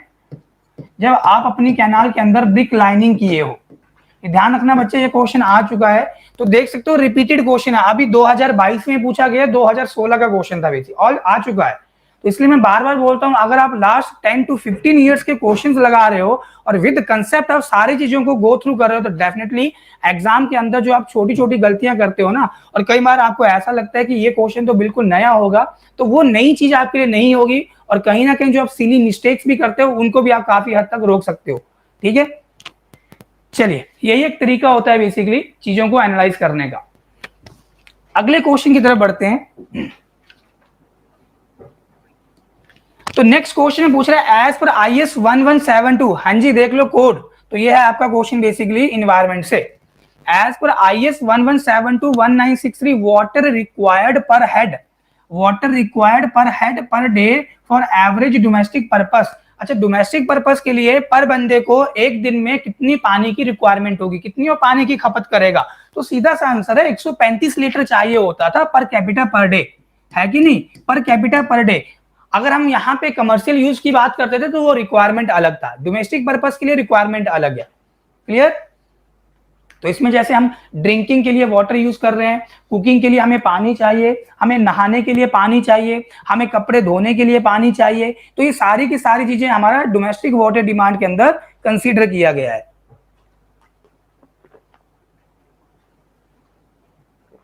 समझे? चलिए आगे चलते हैं, नेक्स्ट क्वेश्चन के ऊपर मूव करते हैं। अच्छा चलो, ये क्वेश्चन भी देखो बच्चे। The lowest outlet sluice in a dam is provided.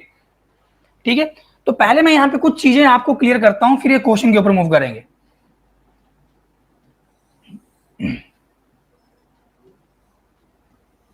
तो बच्चे ये मैं एक ग्रेविटी डैम का क्रॉस सेक्शन ड्रॉ कर रहा हूं। ठीक है, ये ग्रेविटी डैम का क्रॉस सेक्शन, और मान लो डैम कुछ ऐसे जा रहा है 3D में, अंडरस्टैंड करना। तो जब भी हम ग्रेविटी डैम की बात करते हैं तो पिक्चर में आता है IS 6512। ये ध्यान रखना, कोड बहुत ज्यादा इंपॉर्टेंट है, क्योंकि सम टाइम वो सीधा कोड ही पूछ लेता है कि इस पर्टिकुलर पर्पस के लिए आप बताओ कौन सा कोड यहाँ पे यूज करोगे। ठीक है, तो और मान लेते हैं कि यहाँ पे मेरा ये वाटर का लेवल है अपस्ट्रीम के साइड में, तो ये हो गया आपका upstream bed level, and this side is your downstream bed level. ठीक है, तो डाउनस्ट्रीम पे अभी मैं कोई टेल वाटर शो नहीं कर रहा हूं, ये ध्यान रखना, सिर्फ चीजों को एनालाइज करने के लिए। तो ये वाला जो लेवल है इसको मैं बोल देता हूं मैक्सिमम पूल लेवल, MPL। ठीक है, समवट हेयर ये होगा आपका नॉर्मल पूल लेवल, NPL।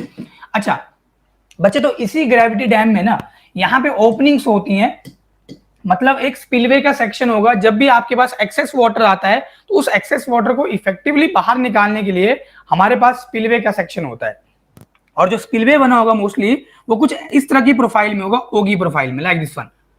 ठीक है, और इसके ऊपर यहाँ पे क्या होता है, आपका गेट होता है, बेसिकली कंट्रोल सेक्शन होगा ये। तो यहाँ पे मान लेते हैं ये आपका क्या है, ओगी प्रोफाइल। अब देखो क्रॉस सेक्शन में तो मैं ऐसे ही बता सकता हूं, ठीक है। अब इससे ऊपर जो भी वाटर होगा, नॉर्मल पूल लेवल और मैक्सिमम पूल लेवल के बीच में जो भी वाटर होता है, इसे हम बोलते हैं सरचार्ज, सरचार्ज स्टोरेज, या सरप्लस वाटर भी बोल सकते हो। क्लियर, ठीक है। अच्छा, अब इसके अंदर हम क्या करते हैं, एक लेवल और डिफाइन करते हैं जिसे हम बोलते हैं मिनिमम पूल लेवल। तो वो जो मिनिमम पूल लेवल होता है ना, वो जो मिनिमम पूल लेवल होता है, ये मान लेते हैं अगर ये मिनिमम पूल लेवल है, तो इसके रिस्पेक्ट में यहां पे क्या होगी, ओपनिंग होगी डैम में, ठीक है। ये ओपनिंग है, और ये ओपनिंग और कुछ नहीं है, इसको हम बोलते हैं अंडर स्लूसिस, या आप इसको स्लूस भी बोल सकते हो, ठीक है। तो ये है आपका मिनिमम पूल लेवल। इतना तो आपको वाटर मेंटेन करके रखना ही है डैम के अंदर, और इसके नीचे जो भी बचा ये सारा सारा आपका डेड स्टोरेज में फॉल करता है, ठीक है। तो अब ये क्वेश्चन कर रहा है कि जो लोएस्ट आउटलेट स्लूइस है, लोएस्ट आउटलेट स्लूइस है इन अ डैम इज प्रोवाइडेड, वो कहां पे होगा, तो आंसर है मिनिमम पूल लेवल पे होगा या डेड स्टोरेज के ऊपर होगा, कुछ भी बोल लो। तो ऑप्शन में below the dead storage, no. On the top level of the dead storage, तो ये डेड स्टोरेज है, इसके टॉप लेवल पे हमने प्रोवाइड कर दिया, एक तरह से ओपनिंग है ये क्या है, एक तरह से ओपनिंग, ये ओपनिंग इस तरह से,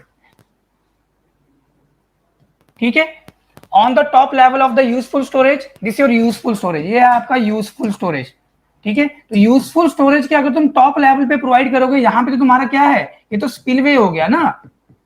अब क्रॉस सेक्शन में ऐसे दिखेगा, तो आंसर क्या बनेगा यहाँ पे, of course on the top level of the dead storage, ये तुम्हारा आंसर होने वाला है। Option B will be the answer, fine, option B will be the answer, okay. चलिए, सो आगे बढ़ते हैं, और नेक्स्ट, चलिए next question, a flaky aggregate is said to be elongated. तो तुम कब फ्लैकी एग्रीगेट को यहां पे इलोंगेटेड बोलोगे, ये क्वेश्चन है, this is the question basically. हाँ जी, तो क्या करोगे, तो हमें पता है, हमें क्या पता है, aggregates are said to be flaky. तो मान लो पहले हमारे पास कुछ ये रेंज ऑफ एग्रीगेट गिवन था, है ना, ये जो रेंज ऑफ एग्रीगेट गिवन था, मान लो ये 16 से 20 mm के बीच के साइज का था। तो अगर हम यहाँ पे मीन साइज ऑफ एग्रीगेट लिखना चाहें, कि हम एवरेज साइज ऑफ एग्रीगेट लिखना चाहें, तो क्या होगा, 16 जमा 20 भाग कर दो 2 से, यही तो होता है एवरेज, ठीक है। जो भी वैल्यू यहाँ से मिल रही है, मान लो ये कितना आ रहा है, 18 mm, तो 18 mm क्या है यहाँ पे, average size of the particle है। तो कब हम बोलते हैं हमारा एग्रीगेट जो है वो फ्लैकी है, फ्लैकी मतलब वो पतला, ठीक है। एग्रीगेट टू फ्लैकी नहीं होना चाहिए, टू इलोंगेटेड नहीं होना चाहिए। अच्छा, क्या प्रॉब्लम होगा अगर एग्रीगेट मेरा बहुत ज्यादा पतला हो गया, बहुत ज्यादा लंबा होगा, आंसर है हमें स्ट्रेंथ कम मिलेगी। हमारा जो मेन पर्पस होता है एग्रीगेट से, वो होता है स्ट्रेंथ के साथ। चाहे तुम कंक्रीट की बात करो, तो कंक्रीट में भी जो स्ट्रेंथ प्रोवाइड करता है वो एग्रीगेट ही होता है। अच्छा, रिजिड पेमेंट में भी जो लोड बियर करेगा, या फ्लेक्सिबल पेमेंट में भी जो चीज लोड बियर करेगी, वो एग्रीगेट ही होते हैं, ठीक है।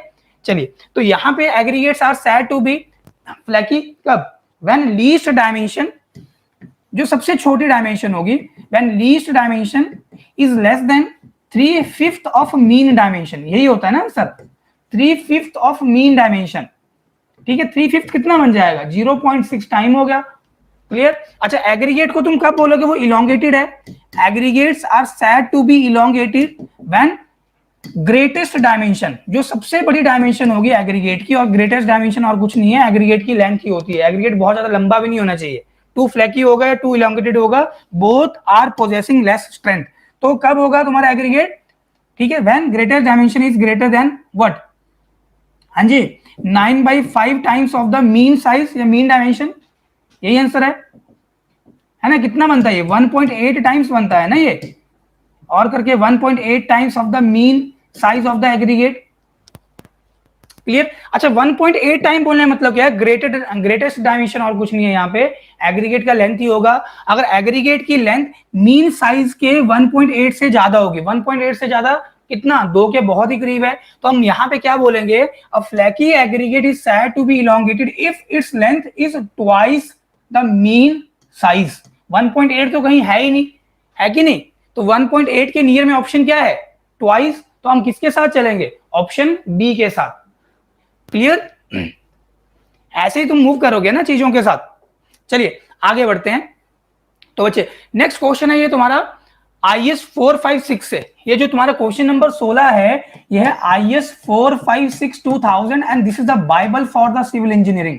What ever written on this code you have to blindly follow that one. जो भी इस कोड में लिखा है ना, आपको बिल्कुल वो रटा रटाया होना चाहिए, every clause everything in IS 456। तो अभी इस कोड के अकॉर्डिंग ये बोल रहा है कि अगर हम एक्सपेंशन ज्वाइंट्स प्रोवाइड करते हैं, अगर हम एक्सपेंशन ज्वाइंट्स प्रोवाइड करते हैं, तो जो मेरा लेंथ होना चाहिए कंक्रीट स्ट्रक्चर का, वो किससे ज्यादा नहीं होना चाहिए। मतलब जैसे मान लो हम बिल्डिंग बनाना है, एग्जांपल, ये कोई बिल्डिंग बन रही है, कोई भी स्ट्रक्चर बन रहा है मान लो, ठीक है, तो ये स्ट्रक्चर की मैक्सिमम लेंथ तुम कितना कास्ट कर सकते हो कंटिन्यूअसली, उसके बाद तुम्हें एक यहाँ पे गैप देना पड़ेगा। तो वो गैप क्या होगा, बेसिकली तुम्हारा ज्वाइंट हो गया इस तरह से, ठीक है। स्लैब में भी करते हैं ना, मान लो हमारे 10-12 कमरे हमें इकट्ठे ही कास्ट करने हैं, तो कमरे तो बन चुके हैं, जब उनका स्लैब डलेगा तो डेफिनेटली हम क्या करते हैं, स्लैब में कुछ हम गैप रखते हैं। तो वो 10-12 कमरों के बीच में हम क्या करेंगे, मान लो 6 कमरे और दूसरे 6 कमरे, उसके बीच में हम थोड़ा सा गैप छोड़ दे, तो मतलब 2 वॉल्स यहाँ पे सेपरेटली आपको देखने को मिलेंगे। तो ये कितना होता है, आंसर है 45 मीटर। तो 45 मीटर तक आप अपने स्ट्रक्चर को कॉन्टिन्यूसली कास्ट कर सकते हो, ठीक है। उसके बाद आपको यहाँ पे एक या एक से ज्यादा ज्वाइंट देना पड़ेगा ही पड़ेगा, फाइन। तो ये कोडल प्रोविजन है बेसिकली, ठीक है। और ये क्लॉज नंबर आपका, अगर मैं यहां पे लिखूं तो ये है आपका क्लॉज नंबर 27.2, ये आप चेक कर सकते हो IS 456 में, ठीक है। चलिए नेक्स्ट क्वेश्चन के ऊपर मूव करते हैं। अगले क्वेश्चन में पूछ रहा है कि setting time of cement, next question में पूछ रहा है setting time of cement increases by. अच्छा, सेटिंग टाइम बढ़ाना है। सेटिंग टाइम बढ़ाने का मतलब क्या है कि हमारा जो सीमेंट है वो जल्दी सेट नहीं होना चाहिए, वो धीरे धीरे सेट होना चाहिए, ठीक है। तो सेटिंग रेट को स्लो करेगा, सेटिंग टाइम को बढ़ा देगा। इनिशियल सेटिंग टाइम कितना होता है ओपीसी के लिए, 30 मिनट। फाइनल सेटिंग टाइम कितना होता है, 10 आवर्स। तो सेटिंग टाइम बढ़ाने का मतलब क्या है कि मान लो इनिशियल सेटिंग टाइम 30 मिनट से सेम एग्जांपल 45 मिनट कर दिया, या final setting time same example, although हमारे पास 10 आवर्स ही रहता है, तो फाइनल सेटिंग टाइम मान लो 10 आवर्स से सेम एग्जांपल 11 आवर्स कर दिया। तो ये बोलने मतलब है कि आपने सेटिंग टाइम को इंक्रीज किया है, ठीक है। तो कैसे आप सेटिंग टाइम को इंक्रीज कर सकते हो या सेटिंग रेट को आप घटा सकते हो, तो यहाँ पे जनरली हम जिप्सम यूज करते हैं, which is hydrated calcium sulphate. और इसका जो फॉर्मूला होता है ना जिप्सम का फॉर्मूला क्या होता है, CaSO4.2H2O, कैल्शियम सल्फेट, यही होता है ना जिप्सम, है कि नहीं। और सेटिंग टाइम अगर वो यहां पे लिखता setting time of cement increases के प्लेस पे लिखता ना, अगर वो डिक्रीजेस बाय, मतलब अब तुम चाहते हो कि तुम्हारा जो सीमेंट है वो जल्दी जल्दी सेट कर जाए, तो उस केस में तुम क्या करते हो, कैल्शियम क्लोराइड यूज करते हो। तो उस केस में तुम्हारा आंसर फिर ये होता है, कैल्शियम क्लोराइड के साथ मूव करते हैं। तो अभी के लिए तुम्हारा आंसर क्या है, यहाँ पे जिप्सम है। क्लियर, ये तुम्हारा आंसर है अभी के लिए। चलो तो अगले क्वेश्चन के ऊपर बढ़ते हैं। चलिए बच्चे, अगला क्वेश्चन जो है वो है स्ट्रेंथ ऑफ मटेरियल से। अब क्वेश्चन में ये बोल रहा है कि अगर Young's modulus of elasticity E of material is, E value of material is twice the modulus of rigidity। Modulus of rigidity को आप G से डिनोट कर लो, या आप उसे शेयर मॉडुलस के नाम से भी जानते हो। ये क्वेश्चन में गिवन है, तो Poisson ratio of the material. तो पहली चीज तो ये, अब यहाँ पे जो मटेरियल की वो बात करेगा वो होगा इंजीनियरिंग मटेरियल, और इंजीनियरिंग मटेरियल के लिए कभी भी पॉइजन रेशियो नेगेटिव नहीं आता है। तो ये ऑप्शन तो रेस से बाहर हो गया सीधा सीधा। आंसर या तो तुम्हारा बी होगा या तो तुम्हारा सी होगा। ध्यान देना, अभी हमने एक चीज और पढ़ी थी कल, मैंने आपको बताया था बच्चे कि इंजीनियरिंग मटेरियल के लिए जो पॉइजन रेशियो होता है वो 0 से लेके 0.5 ही है कि नहीं। और यहाँ पे 0 तो ऑप्शन में है, लेकिन 0.5 कहीं भी नहीं है। तो अगर तुम सॉल्व भी नहीं कर रहे हो, तुम्हारे पास समय कम है, तो तुम सीधा आंख बंद करके 0 के ऊपर ऑप्शन टिक कर दो, ठीक है। और 0 जो पॉइजन रेशियो होता है जनरली वो कॉर्क के लिए होता है, मैंने आपको कल भी बताया था। एक बार सॉल्व कर लेते हैं। तो ये रिलेशन हमारे पास होता है E = 2G1 + म्यू। म्यू होता है पॉइजन रेशियो। देखो G से बात कर रहा है, G से बात कर रहा है, रिस्पेक्ट से बात कर रहा है, रिस्पेक्ट दे रहा है, तो उसके लिए रिजल्ट पॉजिटिव होंगे, प्लस आ गया। तो जो भी यहाँ पे इलास्टिक कांस्टेंट के साथ लगा होगा, जैसे 2 लगा G के साथ, उसका एक कम तुम यहाँ पे पॉइजन रेशियो के साथ लगा दो। इवन देखो एक रिलेशन ये भी होता है, E = 3K1 - 2 म्यू। तो K यहाँ पे बल्क मॉडुलस होता है, E तुम्हारा वही है Young's modulus, mu Poisson ratio है। तो यहाँ पे 3K, K क्यों, तो क्वेश्चनिंग बहुत ज्यादा कर रहा है, रिजल्ट अच्छे नहीं होंगे, उसके लिए नेगेटिव लगा दिया। जो के के साथ नंबर है उसका एक कम म्यू के साथ लगा दो। बेटा this is how to remember, even how I remember, believe me, अगर आप थोड़ा ट्रिक लेके चलोगे एग्जाम में, that will be beneficial for you. तो यहाँ पे क्वेश्चन में इसने बोल दिया ई इक्वल टू 2g है, तो एक काम कर दो तुम, या तो 2g के प्लेस पे ई लिख दो, या तो तुम यहाँ पे ई के प्लेस पे 2g लिख दो, बात एक ही है। तो ये कितना आ जाएगा, ये तो कट के तुम्हारा 1 हो गया, तो क्या हो गया 1 इक्वल टू 1 प्लस म्यू, ये प्लस का 1 इस तरफ आके माइनस हो जाएगा। ऑफकोर्स सॉल्व करने पे भी पॉइसन रेशियो 0 ही निकल के आ रहा है। क्लियर? चलिए तो आगे क्वेश्चन के ऊपर मूव करते हैं। बच्चे जो ऑप्शंस गिवन होते हैं, मैं फिर से बोलता हूं, जब आप कोई भी क्वेश्चंस लगाते हो उस क्वेश्चन के आपको 4 ऑप्शंस गिवन होते हैं। तो अगर आप चारों ऑप्शन को लेके साथ में चलो कि पहला ऑप्शन अगर मेरे इस प्रश्न का आंसर हो गया, उत्तर हो गया, तो बाकी के जो 3 ऑप्शन है वो किस कंडीशन में आंसर होने वाले हैं, या आंसर हो भी सकते हैं कि नहीं हो सकते हैं। अगर तुम इस तरह से बच्चे क्वेश्चंस लगाओगे तो कहीं ना कहीं तुम एक क्वेश्चन के रिस्पेक्ट में 3 और क्वेश्चन साथ में सॉल्व कर रहे हो। तो यही आपको अप्रोच लेके चलनी है बेसिकली। नेक्स्ट क्वेश्चन में बोल रहा था material that has same properties in all direction, ऐसा मटेरियल जिसकी प्रॉपर्टीज सेम है, एक जैसी हैं सभी डायरेक्शन में। अच्छा यहाँ पे कौन सी प्रॉपर्टी की हम बात करेंगे, तो आंसर हम इलास्टिक प्रॉपर्टी की बात करेंगे, यंग्स मॉडुलस की बात करेंगे। तो अगर मैं यहाँ पे ऑल डायरेक्शन की बात करता हूं और मटेरियल की सेम प्रॉपर्टी है, फॉर एग्जांपल ये मान लो कोई आर्बिट्रेरी शेप मैंने बॉडी कंसीडर कर ली जिसकी कोई शेप डिफाइन नहीं है, शेप कुछ भी हो सकती है। तो एट अ गिवन पॉइंट, ठीक है, एट अ गिवन पॉइंट, इस पॉइंट के ऊपर in any direction having same elastic property, मतलब आपको एक जैसी इलास्टिक प्रॉपर्टी मिल रही है, तो मटेरियल को बोला जाता है it is isotropic in nature. At a given point having same elastic property in any direction, that is your isotropic in nature. और दूसरा क्या होता है, एट एनी पॉइंट, किसी भी पॉइंट पे, but in a given direction, direction fix है, if we are getting the same elastic property then material is said to be homogeneous in nature. ठीक है। ऑर्थोट्रोपिक क्या होता है, बेसिकली जब हमें यहाँ पे मटेरियल की डिफरेंट डायरेक्शन में, दैट इज एक्स वाई और जेड में अलग अलग हमें यहाँ पे यंग्स मॉडुलस का वैल्यू मिलता है, उस मटेरियल को बोला जाता है ऑर्थोट्रोपिक इन नेचर। ठीक है। एक एनिसोट्रोपिक भी होता है। अगर हम यहाँ पे number of independent elastic constant की बात करते हैं होमोजीनियस आइसोट्रोपिक मटेरियल के लिए, तो 2 होते हैं, ऑल्दो टोटल जो इलास्टिक कांस्टेंट है वो 4 है। ठीक है। तो चलो यहाँ पे जो हमारा आंसर बनने वाला है एज पर द स्टेटमेंट वो रहा है हमारा ऑप्शन बी। क्लियर? इस क्वेश्चन का जो आंसर है वो है ऑप्शन बी। बच्चे को डाउट होगा तो पूछ सकते हो तुम चैट बॉक्स के अंदर। हाँ जी, अगले क्वेश्चन में ये पूछ रहा है which of the following is indeterminate. अच्छा, ये इनडिटरमिनेट का क्या मतलब है? तो डिटरमिनेट तो समझ में आ रहा है जिसको हम डिटरमाइन कर सकते हैं। आप किसको डिटरमाइन करते हैं? तो आंसर है हम फोर्सेस जो हमें पता नहीं होती है, अननोन रिएक्शंस जिनको हम कैलकुलेट करना चाहते हैं, तो अगर वो इक्विलिब्रियम इक्वेशन की हेल्प से अगर हम निकाल पाए तो स्ट्रक्चर को बोला जाता है स्टैटिकली डिटरमिनेट। मतलब जो भी फोर्सेस लगती हैं, जैसे सेम एग्जांपल ये कोई बॉडी मेरे पास है, अगेन आर्बिट्रेरी शेप तुम जो मर्जी इसकी कंसीडर कर लो, और इस बॉडी के ऊपर नंबर ऑफ फोर्सेस लग रही हैं। ठीक है, डायरेक्शन तुम जौन सी कंसीडर करना चाहते हो कर सकते हो। इसके ऊपर कपल भी तुम्हारा एक्ट कर रहा है, मूवमेंट भी लग रहा है, अब चाहे वो क्लॉकवाइज है एंटी क्लॉकवाइज है, जो भी तुम कंसीडर करना चाहते हो, तो net effect on this body should be 0। मतलब ये बॉडी ऑलवेज स्टैटिक पोजीशन में रहनी चाहिए, तो स्टैटिक इक्विलिब्रियम को ये फुलफिल करनी चाहिए। ठीक है। तो सेम अगर हम यहाँ पे algebraic sum of all the forces along X direction, algebraic sum of forces along Y direction and algebraic sum of movement, अगर हम इन तीनों चीजों को 0 के बराबर इक्वेट कर देते हैं, ये 2 डायमेंशन में है, तो जनरली ये होती है इक्विलिब्रियम इक्वेशन। और इन 3 इक्वेशन की हेल्प से अगर हम अननोन फोर्सेस को निकाल पा रहे हैं तो हमारा जो स्ट्रक्चर होता है स्टैटिकली डिटरमिनेट। तो सिंपल सी बात है, 3 इक्वेशन तो 3 ही अननोन निकाल सकते हो। अगर 4 अननोन होंगे और 3 इक्वेशन है तो आप नहीं निकाल पाओगे, हमें 4 ही इक्वेशन चाहिए होती है। उस तरह के स्ट्रक्चर को बोला जाता है स्टैटिकली इनडिटरमिनेट। और हमें एडिशनल इक्वेशन चाहिए पड़ती हैं जिन्हें हम कंपैटिबिलिटी कंडीशन बोलते हैं। तो क्या होती हैं वो भी देखते हैं। अच्छा, सिंपली सपोर्टेड बीम क्या होता है? तो भाई ऐसा हमारे पास फॉर्मेशन जिसके एक एंड पे पिन सपोर्ट है, दूसरे एंड पे रोलर है बीम पे, इसको बोला गया सिंपली सपोर्टेड। और हमें पता है, हमें क्या पता है, ये जो मेरा पिन और हिंज सपोर्ट होता है ना, ये तो ना तो ऊपर उठ सकता है ना तो नीचे जा सकता है। तो वर्टिकल डाउनवर्ड या वर्टिकल अपवर्ड डायरेक्शन में तुम रिएक्शन लगा सकते हो। ये लोड कैसा लग रहा है उसके ऊपर रिएक्शन आएगी। तो अभी के लिए इन जनरल में रिएक्शन ऊपर की तरफ ड्रॉ कर दिया, और ये हॉरिजॉन्टल डायरेक्शन में एक रिएक्शन लगा दी, तो यहाँ पे 2 रिएक्शन है। जब भी कोई फोर्स लगेगा बॉडी के ऊपर, और जैसे बॉडी मान लो उस डायरेक्शन में मूव नहीं कर पा रही है, तो हमारे पास एक रिएक्शन आएगी। मतलब reaction is nothing but resistance offered by body against the movement.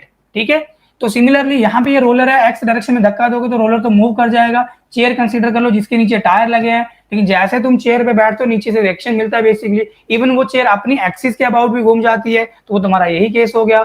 Door तुम कंसीडर कर लो, डोर को ऊपर उठाओगे पकड़ के नहीं उठेगा, खींचोगे नहीं खींचेगा। स्लाइडर की बात नहीं कर रहे हैं, उस पर हिंज लगा है, लेकिन जैसे तुम डोर को घुमाते हो तो घूम जाएगा।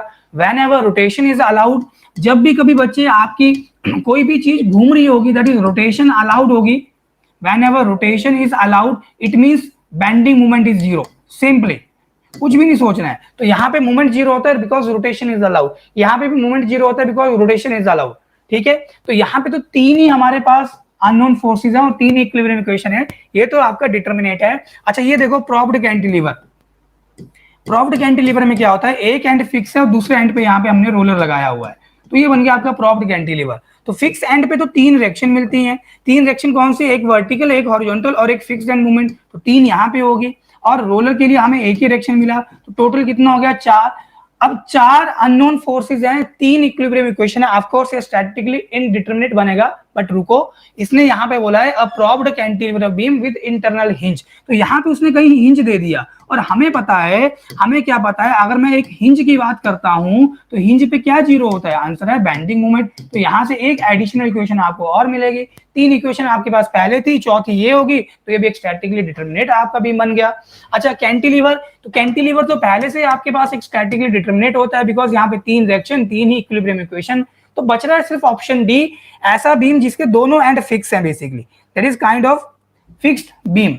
तो जब भी हम बच्चे फिक्स्ड बीम की बात करते हैं तो अभी के लिए मैं कोई लोडिंग अप्लाई नहीं कर रहा हूं, तीन रिएक्शन यहाँ पे, तीन यहाँ पे बिकॉज वर्टिकल, हॉरिजॉन्टल और मूवमेंट, तो टोटल हो गया 6 और इक्विलिब्रियम इक्वेशन 2D में है 3, तो ये स्टैटिकली इनडिटरमिनेट हो गया। तो ये आपका आंसर बना ऑप्शन डी। ऑल्दो आपको इसका आंसर पहले से ही पता होगा, काफी सारे बच्चे नॉलेजेबल हैं, ठीक है, लेकिन ये चीजों को अगर हम बेसिक से लेके चलेंगे तो जब आप क्वेश्चन सॉल्व करते हो तो बच्चे आप फंसते नहीं हो, ठीक है। और एग्जामिनर आपको फंसाने की कोशिश करता है हर बार, उसका काम ही यही होता है, ठीक है। चलो अगले क्वेश्चन के ऊपर चलते हैं। सी देखो अगले प्रश्न में क्या पूछ रहा है, देखो अब अगले क्वेश्चन में उसने बोलते पिन ज्वाइंटेड प्लेन फ्रेम। बच्चे जैसे उसने यहाँ पे पिन ज्वाइंटेड लिखा तो मैं बता देता हूं ये बात कर रहा है ट्रस की। ट्रस में आपका जो भी ज्वाइंट होगा सारा का सारा पिन होता है। पिन बोलने मतलब क्या है, वहां पे आपको बेंडिंग मोमेंट की वैल्यू 0 मिलती है, मतलब rotation is allowed in short, ठीक है। तो ये पिन ज्वाइंटेड फ्रेम और कुछ नहीं है, बेसिकली ट्रस है। और हमें पता है, हमें क्या पता है, ट्रस के हर मेंबर में एक ही अननोन फोर्स है और वो एक्सियल फोर्स है। That may be tensile in nature, that is axial tension भी हो सकता है। That may be compressive in nature, that is वो एक्सियल कंप्रेशन भी हो सकता है। तो ये एक्सियल टेंशन को हम टाई मेंबर बोलते थे, एक्सियल कंप्रेशन को हम स्ट्रट मेंबर बोलते थे। इन शॉर्ट जो मेरा ट्रस है, जो स्ट्रक्चर है ट्रस, वो स्ट्रट और टाई मेंबर से मिलके बना होता है। क्लियर। अच्छा तो यहाँ पे जितने मेंबर होंगे ना बच्चे, क्योंकि एक मेंबर में एक ही अननोन फोर्स है, तो एम नंबर ऑफ मेंबर्स हो गया। अगर मान लो ट्रस में 20 मेंबर है तो 20 अननोन फोर्सेस होंगे जो हमें निकालना पड़ेगा। अच्छा जो ट्रस है, फॉर एग्जांपल मैं कुछ ऐसे ड्रॉ कर देता हूं। फॉर एग्जांपल अगर ये ट्रस मेरे पास है, मान लेते हैं, तो भाई ट्रस की कोई ना कोई तो यहाँ पे सपोर्ट कंडीशन होगी जिसके ऊपर वो रेस्ट कर रहा होगा। तो भाई जो भी रिएक्शन होगी सपोर्ट की वो भी अननोन ही है। तो यहाँ पे अननोन रिएक्शन को मैं आर से भी लिख देता हूं। तो यहाँ पे एम भी अननोन है, मतलब ये अननोन फोर्सेस है जो मेंबर के कारण है, और आर ये सपोर्ट रिएक्शन है जो अननोन है। और ईच ज्वाइंट के ऊपर, ट्रस के हर ज्वाइंट के ऊपर आप दो ही इक्विलिब्रियम इक्वेशन अप्लाई कर सकते हो। कौन सी, कि आपका जो मेंबर होगा ना तो वो एक्स डायरेक्शन में मूव करेगा ना ही वो वाई डायरेक्शन में मूव करेगा, लेकिन ऑलवेज वो रोटेशन को अलाउड करता है। तो रोटेशन को अलाउड करने का मतलब क्या है, वहां पे मूवमेंट आपका 0 होगा। तो algebraic sum of all the force equate करोगे 0 के बराबर, ये भी 0 के बराबर इक्वेट करोगे, you will get something. But इसको 0 के बराबर इक्वेट करने से you will not yield nothing, ठीक है। तो ये हम अप्लाई नहीं करते हैं, बची दो ही इक्वेशन। तो ईच ज्वाइंट के ऊपर दो इक्विलिब्रियम इक्वेशन आप अप्लाई करते हो, तो नंबर ऑफ ज्वाइंट आप कंसीडर कर लो 1 2 3 4, उतनी इक्विलिब्रियम इक्वेशन होगी। तो इन शॉर्ट हमारे पास ये फॉर्मूला बनता था m प्लस r, ये अननोन फोर्सेस होगी और ये इक्विलिब्रियम हमारे पास इक्वेशन होगी 2j। और इन जनरल अगर हम एक प्लेन ट्रस की बात करते हैं तो यहाँ पे आपको पिन सपोर्ट मिलता है, यहाँ पे रोलर मिलता है, तो r की वैल्यू 3 है। जब मैं इसे 3 यहाँ पे पुट करता हूं तो क्या बन जाएगा, m इक्वल टू 2j, ये प्लस का 3 है, इस तरफ आके माइनस का बन जाएगा, m equal to 2j minus 3। Option A will be the answer. ये आंसर रहने वाला है। क्लियर?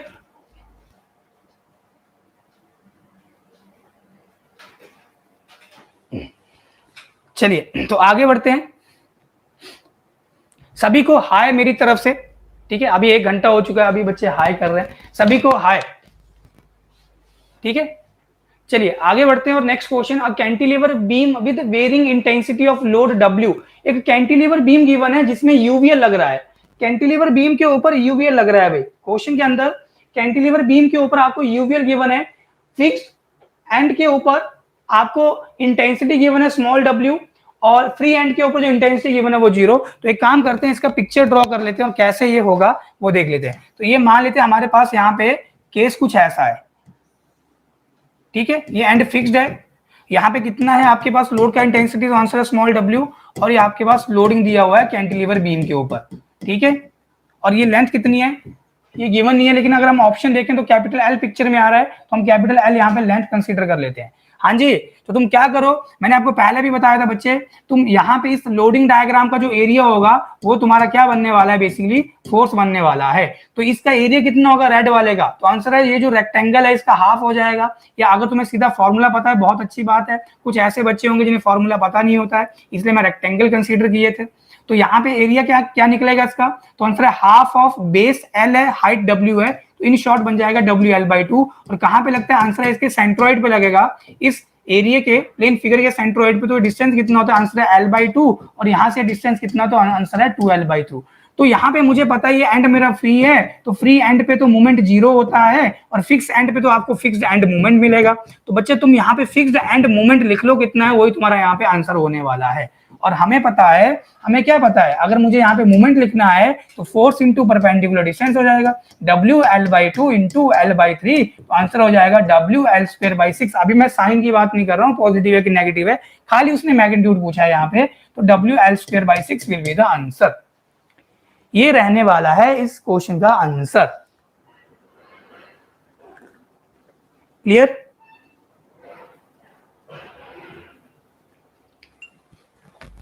चलिए आगे बढ़ते हैं, नेक्स्ट क्वेश्चन।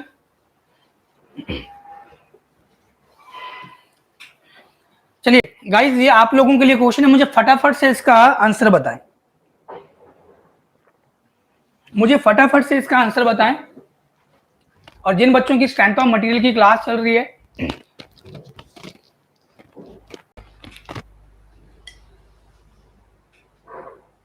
हाँ जी देखो, simply supported beam with an overhang on the left end, तो एक तरह से ये ओवरहैंग बीम बन जाएगा बेसिकली।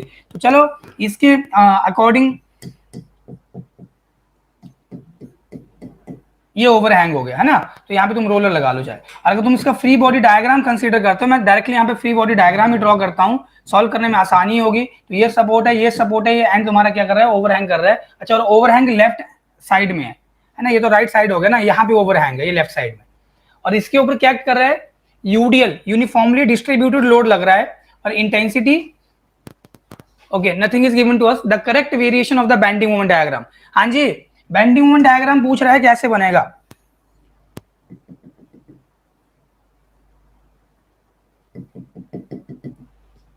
तो पैराबोलिक वेरिएशन, सिंपल सी बात है, यहाँ पे यूडीएल लग रहा है, पैराबोलिक वेरिएशन होगी ना, तो सी बनेगा, बिकॉज यहाँ पे भी लाइन जो दिख रही है ना वो लीनियर है, ठीक है? यहाँ पे दिख रहा है लेकिन यहाँ पे पूरा पिक्चर नहीं है, कुछ ऐसे, और यहाँ पे भी ये पैराबोलिक ही है कुछ ऐसे।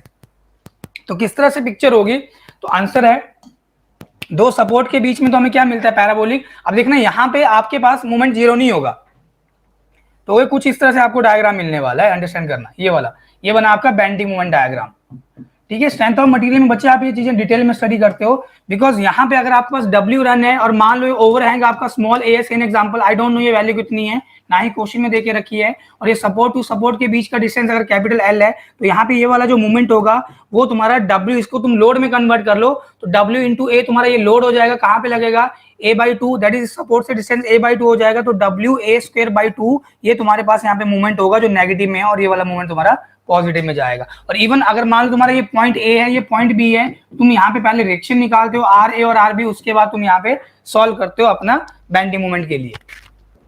क्लियर। तो यहाँ पे जो ऑप्शन हमें दिख रहा है बिल्कुल अप्रोप्रिएट जो आंसर है वो है ऑप्शन ए। ठीक है बच्चे, अभी मैं इस क्वेश्चन को ना सॉल्व नहीं करूंगा बिकॉज पहले हम यहाँ पे रिएक्शन निकालते हैं और ये क्वेश्चन लगभग आपका 2 से 2.5 मिनट लेगा। ठीक है, और इसीलिए जब भी हम कुछ स्टैंडर्ड फिगर्स ड्रॉ करते हैं तो उनके बेंडिंग मोमेंट डायग्राम की शेप को हमेशा अपने ब्रेन के अंदर लेके चलते हैं बिकॉज यहाँ पे बेंडिंग मोमेंट डायग्राम की शेप ही पूछी हुई है। ठीक है, चलिए अगले क्वेश्चन के ऊपर मूव करते हैं। Next question, the deflection at the center of simply supported beam of span L subjected to the concentrated load at the mid span। तो एक हमारे पास सिंपली सपोर्टेड बीम का केस गिवन है और इस सिंपली सपोर्टेड बीम के centre में कोई यहाँ पे पॉइंट लोड दिया हुआ है दैट इज कंसंट्रेटेड लोड, इसका मैग्नीट्यूड है कैपिटल W और L/2 सेंटर पे। तो ये डिफ्लेक्शन पूछ रहा है कि मैक्सिमम डिफ्लेक्शन कितनी होगी, ये डेल्टा मैक्स की बात कर रहा है। आंसर है W/L3/48 EI, यही होता है ना W। अच्छा देखो यहाँ पे L स्क्वायर है, देखो गलती होगी थी, यहाँ पे L स्क्वायर है ना, ये आंसर नहीं होगा। तो देखो यहाँ पे है WL3/48 EI। मैक्सिमम डिफ्लेक्शन कितना, आंसर है WL3/48 EI। और अगर हम स्लोप की बात करें, slope at A equal to slope at B, दोनों का मैग्नीट्यूड सेम होता है और बट डायरेक्शन की चेंज रहती है, तो आंसर होता है WL2/16 EI। ये स्लोप का फॉर्मूला होता था। और इवन बच्चे जब हमने स्ट्रेंथ ऑफ मटेरियल का कुछ बेसिक भी किया था तो मैंने आपको बताया भी था ये चीजों को आप कैसे लेके चलते हो। क्लियर, चलिए सो नेक्स्ट हम मूव करते हैं। अच्छा देखो बच्चे, अगला क्वेश्चन भी तुम्हारा स्ट्रेंथ ऑफ मटेरियल से ही है। ये बोल रहा है diagram showing the variation of axial load along the span. ऐसा डायग्राम देखो, ये बीम गिवन है, कोई सेन एग्जांपल, ये हमें बीम गिवन है। अब चलो मान लेते हैं यहाँ पे तुम्हारा ये पिन हो गया, यहाँ पे तुम्हारा रोलर हो गया है ना, तो इसके ऊपर तुम्हें कोई लोड गिवन है। ठीक है, लोड मान लो कुछ ऐसे लग रहा है, सेम एग्जांपल एक्सियल डायरेक्शन में। तो इसके कारण जो यहाँ पे तुम डायग्राम ड्रॉ करोगे, ये कोई एक्सियल लोड है, तो वो डायग्राम को तुम क्या बोलते हो, ये ध्यान रखना। तो बच्चे आंसर है, उस डायग्राम को हम बोलते हैं एक्सियल लाइन डायग्राम, ALD, और जिसे हम यहाँ पे थ्रस्ट डायग्राम के नाम से भी जानते हैं। ठीक है, क्लियर। तो चलो देखते हैं, शियर फोर्स डायग्राम तो होगा नहीं, शियर फोर्स डायग्राम इस लोडिंग के लिए आता है जो मैं ब्लू से लगा रहा हूं, ये वाला, इसके लिए तुम्हारा SFD बनता है। ठीक है, और बेंडिंग मोमेंट डायग्राम भी तुम्हारा इसी के लिए बनेगा, दोनों। ठीक है, और इन्फ्लुएंस लाइन डायग्राम क्या होता है, स्ट्रेंथ ऑफ मटेरियल में बच्चे आपका जो लोड होता है वो एक लोकेशन के ऊपर लगेगा, फिक्स होगा, लेकिन तुम्हारा जो सेक्शन होता है वो वेरी करता है। ठीक है, मतलब अभी तुमने सेक्शन यहाँ पे कंसीडर कर लिया, फिर सेक्शन यहाँ पे, फिर सेक्शन यहाँ पे, डिफरेंट पॉइंट पे तुम शियर और बेंडिंग मोमेंट चेक करते हो। लेकिन जब हम इन्फ्लुएंस लाइन डायग्राम में चलते हैं, मूलर ब्रिस्ले प्रिंसिपल की बात करते हैं, तो वहां पे लोड तो मूव करता है लेकिन सेक्शन हमेशा मेरा कांस्टेंट होता है। तो रोलिंग लोड या मूविंग लोड के लिए हमारे पास ILD आता है। क्लियर, तो यहाँ पे जो आंसर है बच्चे वो है थ्रस्ट डायग्राम। और जब भी आप बच्चे थ्रस्ट डायग्राम ड्रॉ करते हो, लेट मी टेल यू, आप हमेशा एक काम करना, एक साइन कन्वेंशन उठा लेना कि अगर लेफ्ट में तुम्हारा एरो अंदर की तरफ है तो ये चीजों को दबा रहा है तो नेगेटिव होगा। अगर तुम्हारे पास टेंसाइल नेचर का फोर्स होगा पॉजिटिव, कितना भी बड़ा क्वेश्चन होगा, कितना भी डिफिकल्ट क्वेश्चन होगा, अगर तुम साइन कन्वेंशन के थ्रू उसको सॉल्व करोगे, you will never stuck in the question. तुम इजीली उसका आंसर निकाल पाओगे, एकदम से तुम उसका ये ALD ड्रॉ करोगे, एक्सियल लाइन डायग्राम ड्रॉ करोगे, you will get the answer. Clear, चलिए बढ़ते हैं अगले क्वेश्चन की तरफ। अच्छा, नेक्स्ट क्वेश्चन में पूछ रहा है a shaft of diameter small d is subjected to a torque the maximum shear stress. अच्छा बच्चे, तो यहाँ पे हमारे पास जो टॉर्शन इक्वेशन होता है tau upon r equal to T by J equal to G theta by L, तो ये इक्वेशन हम यहाँ पे अगर अप्लाई करते हैं सीधा सीधा, तो यहाँ पे टाउ क्या निकल के आता है, तो आंसर है T by J into R हो गया। T यहाँ पे टॉर्क हो गया जिसका यूनिट आपका न्यूटन मीटर या किलो न्यूटन मीटर के अंदर होगा। J यहाँ पे पोलर मोमेंट ऑफ इनर्शिया होता है, और ये J आपका कैसे निकलता है, आंसर है IXX प्लस IYY, जो कहलाता था बेसिकली IZZ। ठीक है, क्लियर। तो ये सर्कुलर कोई सेक्शन आपके पास गिवन है, कोई शाफ्ट गिवन है जिसका डायमीटर अगर स्मॉल d है, तो बच्चे अंडरस्टैंड करना x एक्सिस के अलोंग और y एक्सिस के अलोंग इसका जो मोमेंट ऑफ इनर्शिया होता है वो सेम ही रहता है। तो कितना होता है, π/64 d रेज्ड पावर 4। तो इसका जब तुम दो बार इसको जोड़ोगे आपस में, जैसे तुम 2 से मल्टीप्लाई कर लो, बात एक ही है, तो πd4/32 बनता है। और जब तुम r मैक्स लिखते हो यहाँ पे, तो r मैक्स तुम्हारा क्या बन जाएगा, आंसर है रेडियस ही बन जाएगा, d/2 हो जाएगा, है ना। तो यहाँ पे टाउ अपॉन J तुम्हारा हो गया πd4/32, और ऊपर तुम्हारा कितना d/2, 2 16 32, तो ये बन गया तुम्हारा 16t/πd³ सॉल्व कर लेना। 16t/πd³, 16t/πd³ option C will be the answer. बिल्कुल बेसिक सी चीज इसने पूछी है, कोई न्यूमेरिकल तो पूछा नहीं है यहाँ पे। क्लियर? चलो आगे बढ़ते हैं और नेक्स्ट क्वेश्चन की तरफ मूव करते हैं फटाफट। अच्छा बच्चे, नेक्स्ट क्वेश्चन में पूछ रहा है, देखो तुम्हारा आरसीसी से क्वेश्चन है। तो जब तुम रेनफोर्स सीमेंट कंक्रीट पढ़ते हो और जो तुम आरसीसी पढ़ने से पहले अपना सीटी वाला पार्ट स्टडी करते हो, तो उसमें चीजें तुम डिस्कस करते हो, बेसिकली पढ़ते हो अच्छे से। Size of cube two determine the characteristic compressive strength of concrete. तो वो क्यूब जिससे हम कंक्रीट की कंप्रेसिव स्ट्रेंथ को बता पा रहे हैं, तो वो क्यूब का साइज पूछ रहा है। ठीक है, तो वो क्यूब का साइज की जो बात करें तो बच्चे हमारे पास जनरली दो तरह के क्यूब होते थे। एक होता था 10 सेंटीमीटर साइज क्यूब और एक होता था 15 सेंटीमीटर साइज क्यूब। और यहाँ पे जितनी भी डायमेंशन ऑप्शन में है वो एमएम में है। तो अंडरस्टैंड करना, 10 सेंटीमीटर साइज मतलब 100 बाई 100 बाई 100 ये साइज का क्यूब या मोल्ड हम तब यूज करते थे जब कंक्रीट बनाने के लिए जो हम एग्रीगेट यूज किए हैं वो एग्रीगेट 20 mm के बराबर या उससे छोटा हमारे पास साइज है। लेकिन जैसे ही एग्रीगेट का साइज 20 mm से बड़ा हुआ, कंक्रीट बनाने में जो हम एग्रीगेट यूज किए अगर वो 20 mm से बड़ा है, तो हम कंक्रीट की जो कंप्रेसिव स्ट्रेंथ निकालते हैं वो 150 बाई 150 बाई 150 के क्यूब साइज के रिस्पेक्ट में निकालते हैं। तो यहाँ पे स्टैंडर्ड क्वेश्चन पूछा गया है, तो ये आंसर है। और इवन जैसे आप छोटे साइज का मोल्ड यूज करते हो कंक्रीट कास्ट करने के लिए, इसकी स्ट्रेंथ आपको हमेशा ज्यादा मिलती है। ठीक है, चलो तो नेक्स्ट क्वेश्चन में ये पूछ रहा है बच्चे, during mass concreting which cement is recommended to be used. ठीक है, जब आप मास कंक्रीटिंग की बात करते हो तो आप कौन सा सीमेंट यूज करोगे? क्लियर? तो आंसर है, जब भी मास कंक्रीटिंग वर्ड आएगा ना बच्चे, तो आप यहाँ पे एक चीज ध्यान रखना कि आप डैम में बात कर रहे हो, कंक्रीटिंग कर रहे हो। आप मान लो अगर आप एक ग्रेविटी डैम की बात करोगे तो आप बहुत सारा वहां पे कंक्रीट यूज करोगे डैम बनाने के लिए। तो उस केस में हम चाहते हैं कि डैम में से जो आपका कंक्रीट है उस कंक्रीट के अंदर जो सीमेंट आपने यूज किया as a binding material, because cement के अंदर 4 हमारे पास मेन जो कंपाउंड है जिन्हें हम बोक्स कंपाउंड के नाम से जानते हैं। ट्राई कैल्शियम एल्यूमिनेट हो गया, है ना, डाई कैल्शियम सिलिकेट हो गया, ट्राई कैल्शियम सिलिकेट हो गया, टेट्रा कैल्शियम एल्यूमिनोफिराइट हो गया। तो ये जो तुम्हारे सिलिकेट वाले हैं ना, die calcium silicate, try calcium silicate, S for silicate, S for strength, ये तो स्ट्रेंथ प्रोवाइड करते हैं। और ट्राई कैल्शियम एल्यूमिनेट ये सबसे ज्यादा हीट रिलीज करता है, मोस्ट हीट रिलीजिंग कंपाउंड होता है ये। ठीक है, और जब भी यहाँ पे तुम्हारा heat of hydration process start होता है तो एक तरह से एक्सोथर्मिक प्रोसेस है, हीट बाहर निकलती है। तो बच्चे अगर हम ग्रेविटी डैम की बात करें ना, मान लो इस तरह से मुझे स्ट्रक्चर बनाना था और मैंने इतना एक साथ ही भर दिया है, तो होगा क्या, सरफेस के ऊपर से तो हीट इवॉल्व हो जाएगी लेकिन अंदर से वो हीट इवॉल्व नहीं हो पाएगी। तो यहाँ पे अंदर टेम्परेचर ज्यादा होगा, बाहर कम होगा, अपीयरेंस ऑफ क्रैक श्रिंकेज देखने को मिलेगा, जो हम कभी चाहते नहीं है। इसलिए हम क्या करते हैं, हमेशा ही लो हीट सीमेंट के साथ मूव करते हैं, लो हीट सीमेंट। ठीक है, जब भी मास कंक्रीटिंग होगा हम लो हीट सीमेंट के साथ मूव करते हैं। ठीक है, अच्छा जब हमें मान लो रिजिड पेमेंट बनाना है, रोड बनाना है, कंक्रीट के रोड बनाने के लिए हम क्या करते हैं, RHC rapid hardening Portland cement या रैपिड हार्डनिंग कंक्रीट यूज करते हैं।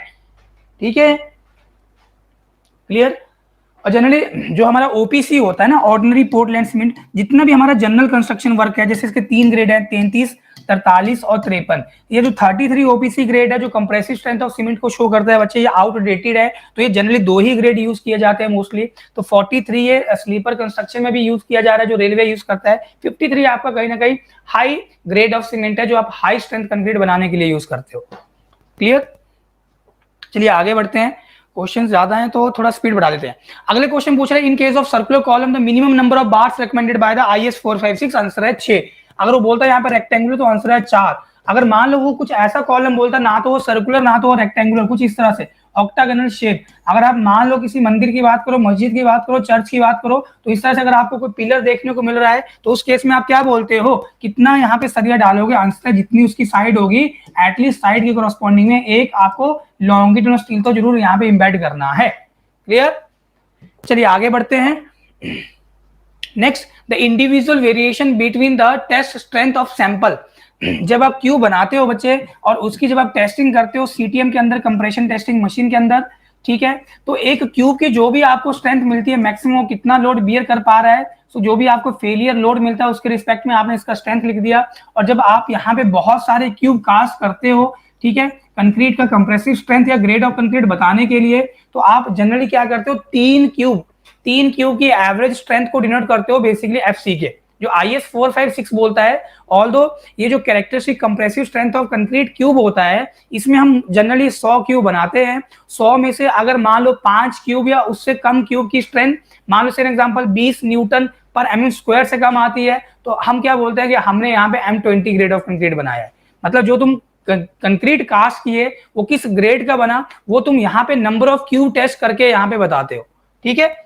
तो generally plus minus 15% of average, जो भी एवरेज स्ट्रेंथ होता है उसके प्लस माइनस 15% से वो स्ट्रेंथ बढ़ भी सकता है इंडिविजुअल क्यूब का और कम भी हो सकता है, तो 15% उसका कर लो एवरेज स्ट्रेंथ का, उससे ज्यादा नहीं होना चाहिए, उससे कम नहीं होना चाहिए, ठीक है। और बच्चे जो यहाँ पे एवरेज स्ट्रेंथ ली जाती है, IS 456 बोलता है, जो बाइबल है सिविल इंजीनियरिंग का, कि आप यहाँ पे 4 नॉन ओवरलैपिंग सैंपल उठाओगे और वो कंसेक्यूटिव, तो 4 नॉन ओवरलैपिंग सैंपल। तो बच्चे सैंपल का क्या मतलब होता है, एक सैंपल के अंदर ना 3 क्यूब होते हैं, ठीक है। ये अगर 3 क्यूब मैं कंसीडर कर लूं तो एक सैंपल बन गया। ऐसे आपको कितने सैंपल लेने होते हैं, 4 सैंपल लेने हैं और वो कंसेक्यूटिव है 7-7 वाले, मतलब 1 2 3 4 12 क्यूब होंगे जो एक ही लॉट से इकट्ठे बनाए होंगे, ठीक है। चलिए अगले क्वेश्चन के ऊपर मूव करते हैं। नेक्स्ट क्वेश्चन में पूछ रहा है bond strength in concrete, concrete के अंदर जो बॉन्ड स्ट्रेंथ होती है वो कैसे बढ़ती है, ठीक है, ये क्वेश्चन है, ठीक है। तो बच्चे बॉन्ड स्ट्रेंथ जनरली अगर हम बात करें, सॉरी, तो आपने ये पढ़ा भी होगा और कभी ना कभी सुना भी होगा कि जैसे हम डेवलपमेंट लेंथ निकालते हैं कि हमें यहाँ पे कितना लेंथ ऑफ स्टील बार इंबेड करना है अपने कंक्रीट के सेक्शन के अंदर, सो दैट जब कोई टेंसाइल नेचर का फोर्स लगे तो मेरा जो स्टील बार है वो बाहर ना आए। मतलब हम हमेशा ही चाहते हैं कि नो स्लिप कंडीशन सेटिस्फाई होनी चाहिए, ठीक है। मतलब there will be no slippage between the steel and the concrete, और इस स्टील बार के सरफेस के ऊपर मान लो ये रिब्स है एन एग्जांपल, और यहाँ पे आप मैक्सिमम कितना फोर्स अप्लाई कर सकते हो ये भी आप कैलकुलेट करते हो। तो बच्चे यहाँ पे कंक्रीट और स्टील के बीच के सरफेस में जो बॉन्ड होता है ना, एक तरह से ये शियर स्ट्रेस होता है जो सरफेस के अलोंग लगता है, इसको बोला जाता है यहाँ पे बॉन्ड स्ट्रेस टाउ बीडी।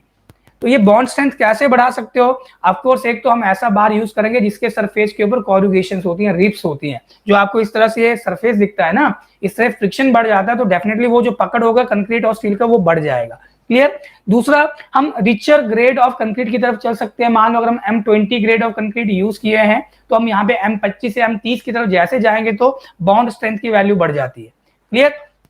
अच्छा, और जब तुम यहाँ पे बात करते हो कि तुम्हें टाउ बीडी की वैल्यू इंक्रीज करनी है तो IS कोड बोलता है कि rather using larger dia bar smaller in number, मतलब बड़े डाया की बार अगर तुम यूज कर रहे हो जो नंबर में छोटी है तो तुम यूज करो smaller dia bar large in number. Same example, अगर मान लो तुम्हें यहाँ पे 16 mm डाया का स्टील यूज करना था और ये नंबर में कितना था, मान लो 20, तो π/4 इंटू 16 का स्क्वायर, ये तो एक बार का एरिया हो जाएगा, मल्टीप्लाई कर दिया 20 से, ये टोटल एरिया ऑफ स्टील होगा जो तुम यूज करने वाले हो। लेकिन मान लो 20 mm dia, sorry 16 mm dia का स्टील ही अवेलेबल नहीं है स्टील यार्ड के अंदर, तो तुम क्या करोगे वहां पे, तो ऑप्शन है कि तुम 20 mm डाया बार के साथ चलोगे जिसमें तुम्हारा नंबर ऑफ बार लेस हो जाएगा क्योंकि एरिया ऑफ स्टील तुम्हें सेम ही रखना होता है, या तुम यहाँ पे 12 mm के साथ चलोगे तो IS कोड बोलता है proceed with the lesser dia bar. अगर तुम कम डाया बार के साथ चलोगे, एरिया ऑफ स्टील अगर तुम उतना रखोगे तो यहाँ पे नंबर ऑफ स्टील बार जो निकल के आएंगी वो ज्यादा होंगी। जैसे ही नंबर ऑफ स्टील बार निकल के ज्यादा आएंगी टाउ बीडी की वैल्यू बढ़ जाएगी, क्लियर। तो bond strength in concrete increases with decrease in the diameter of बार। अगर तुम बार का डायमीटर कम करते हो for a given area of steel तो इस केस में तुम्हारा टाउ बीडी बढ़ता है। तो यही तुम्हारा एक एप्रोप्रिएट आंसर है और यहाँ पे कुछ भी नहीं मिलने वाला आपको, क्योंकि ना तो ये ग्रेड ऑफ कंक्रीट की बात कर रहे हैं, ना तो ये स्टील के सरफेस के ऊपर रिब्स या कॉरुगेशन की बात कर रहा है, ठीक है, ना तो उसने ये बोला कि हमारा जो बार है वो टेंशन में है, कंप्रेशन में है, क्योंकि जैसे बार के ऊपर कोई पुल लगता है या पुश लगता है उससे भी हमारा बॉन्ड स्ट्रेंथ में इफेक्ट पड़ता है, क्लियर। चलिए अगले क्वेश्चन की तरफ मूव करते हैं। नेक्स्ट क्वेश्चन पूछ रहा है in case of slab using HYSD bars high yield strength deformed bar. HYSD की जो फुल फॉर्म होती है हाई यील्ड स्ट्रेंथ डिफॉर्म्ड बार, तो IS 456 के अकॉर्डिंग ये पूछ रहा है डाटा कितना होगा यहाँ पे परसेंटेज ऑफ स्टील। तो ये जो क्लॉज होता है ना आपका, ये है IS 456 के अंदर क्लॉज 26.5.2.2 ये क्लॉज है बच्चे, आप चेक कर सकते हो। तो जब भी आप HYSD बार यूज करते हो, एक है आपके पास mild steel that is Fe250 और एक है आपके पास Fe415 जो HYSD है। तो Fe250 में आप कितना यूज करते हो, 0.15% of cross section area of slab, और Fe415 में जैसे यहाँ पे यील्ड स्ट्रेंथ ज्यादा है 415 न्यूटन पर एम स्क्वायर, तो एरिया ऑफ स्टील तुम कम ही यूज करते हो, तो आंसर है 0.12% of the cross sectional area of the slab. तो ये आपका आंसर रहने वाला है, option D will be the answer, सीधा सीधा। क्लियर? चलिए तो अगले क्वेश्चन की तरफ बढ़ते हैं। देखो नेक्स्ट क्वेश्चन में पूछ रहा है presence of higher algae content in water indicates the water is. अगर पानी के अंदर जो एल्गी कंटेंट होगा वो ज्यादा होगा तो वो क्या रिप्रेजेंट करता है? तो मैं एक चीज बता देता हूं कि जो एल्गी होता है ये मोस्टली आपका एक्वाटिक होता है और ये पाया जाता है फ्रेश वाटर के अंदर। जो एल्गी है वो एक एक्वाटिक चीज है और ये फ्रेश वाटर में पाया जाता है, ठीक है। अच्छा अगर हम बात करें कि मेरा जो वाटर है वो कितना पॉल्यूटेड है, तो कहीं ना कहीं जो एल्गी की ग्रोथ है वो उसको रिप्रेजेंट करती है सिंपली, ठीक है। तो एल्गी को हम एज अ पॉल्यूशन इंडिकेटर के रूप में भी यूज करते हैं। तो ये जो एल्गी है ये पॉल्यूशन इंडिकेटर के रूप में भी यूज होता है, ये ध्यान रखना, ठीक है। तो जनरली अगर मेरा यहाँ पे हम बात करते हैं कि हमारे वाटर के अंदर एसिडिटी बढ़ती है, ठीक है, तो इससे क्या होता है जो increase general increase in algae होता है वो भी बढ़ता है। तो with increase in acidity in water what is happening the growth of algae also increases. तो क्वेश्चन एक बार पढ़ लो, उसने क्या बोला है presence of higher algae content. अगर एल्गी कंटेंट हायर है इट मींस ग्रोथ बहुत ज्यादा हो रही है, देन वाटर तो वो क्या इंडिकेट करेगा, कौन सा वाटर होगा, ऑफ कोर्स वो पॉल्यूटेड वाटर है और उसके अंदर एसिडिटी के कारण ये एल्गी ग्रोथ बहुत ज्यादा हुई है। Option C will be the answer. Clear? Is it okay? So I think this is okay, so let's proceed further. अच्छा अगले क्वेश्चन में पूछ रहा है the most commonly used sewer under culverts is.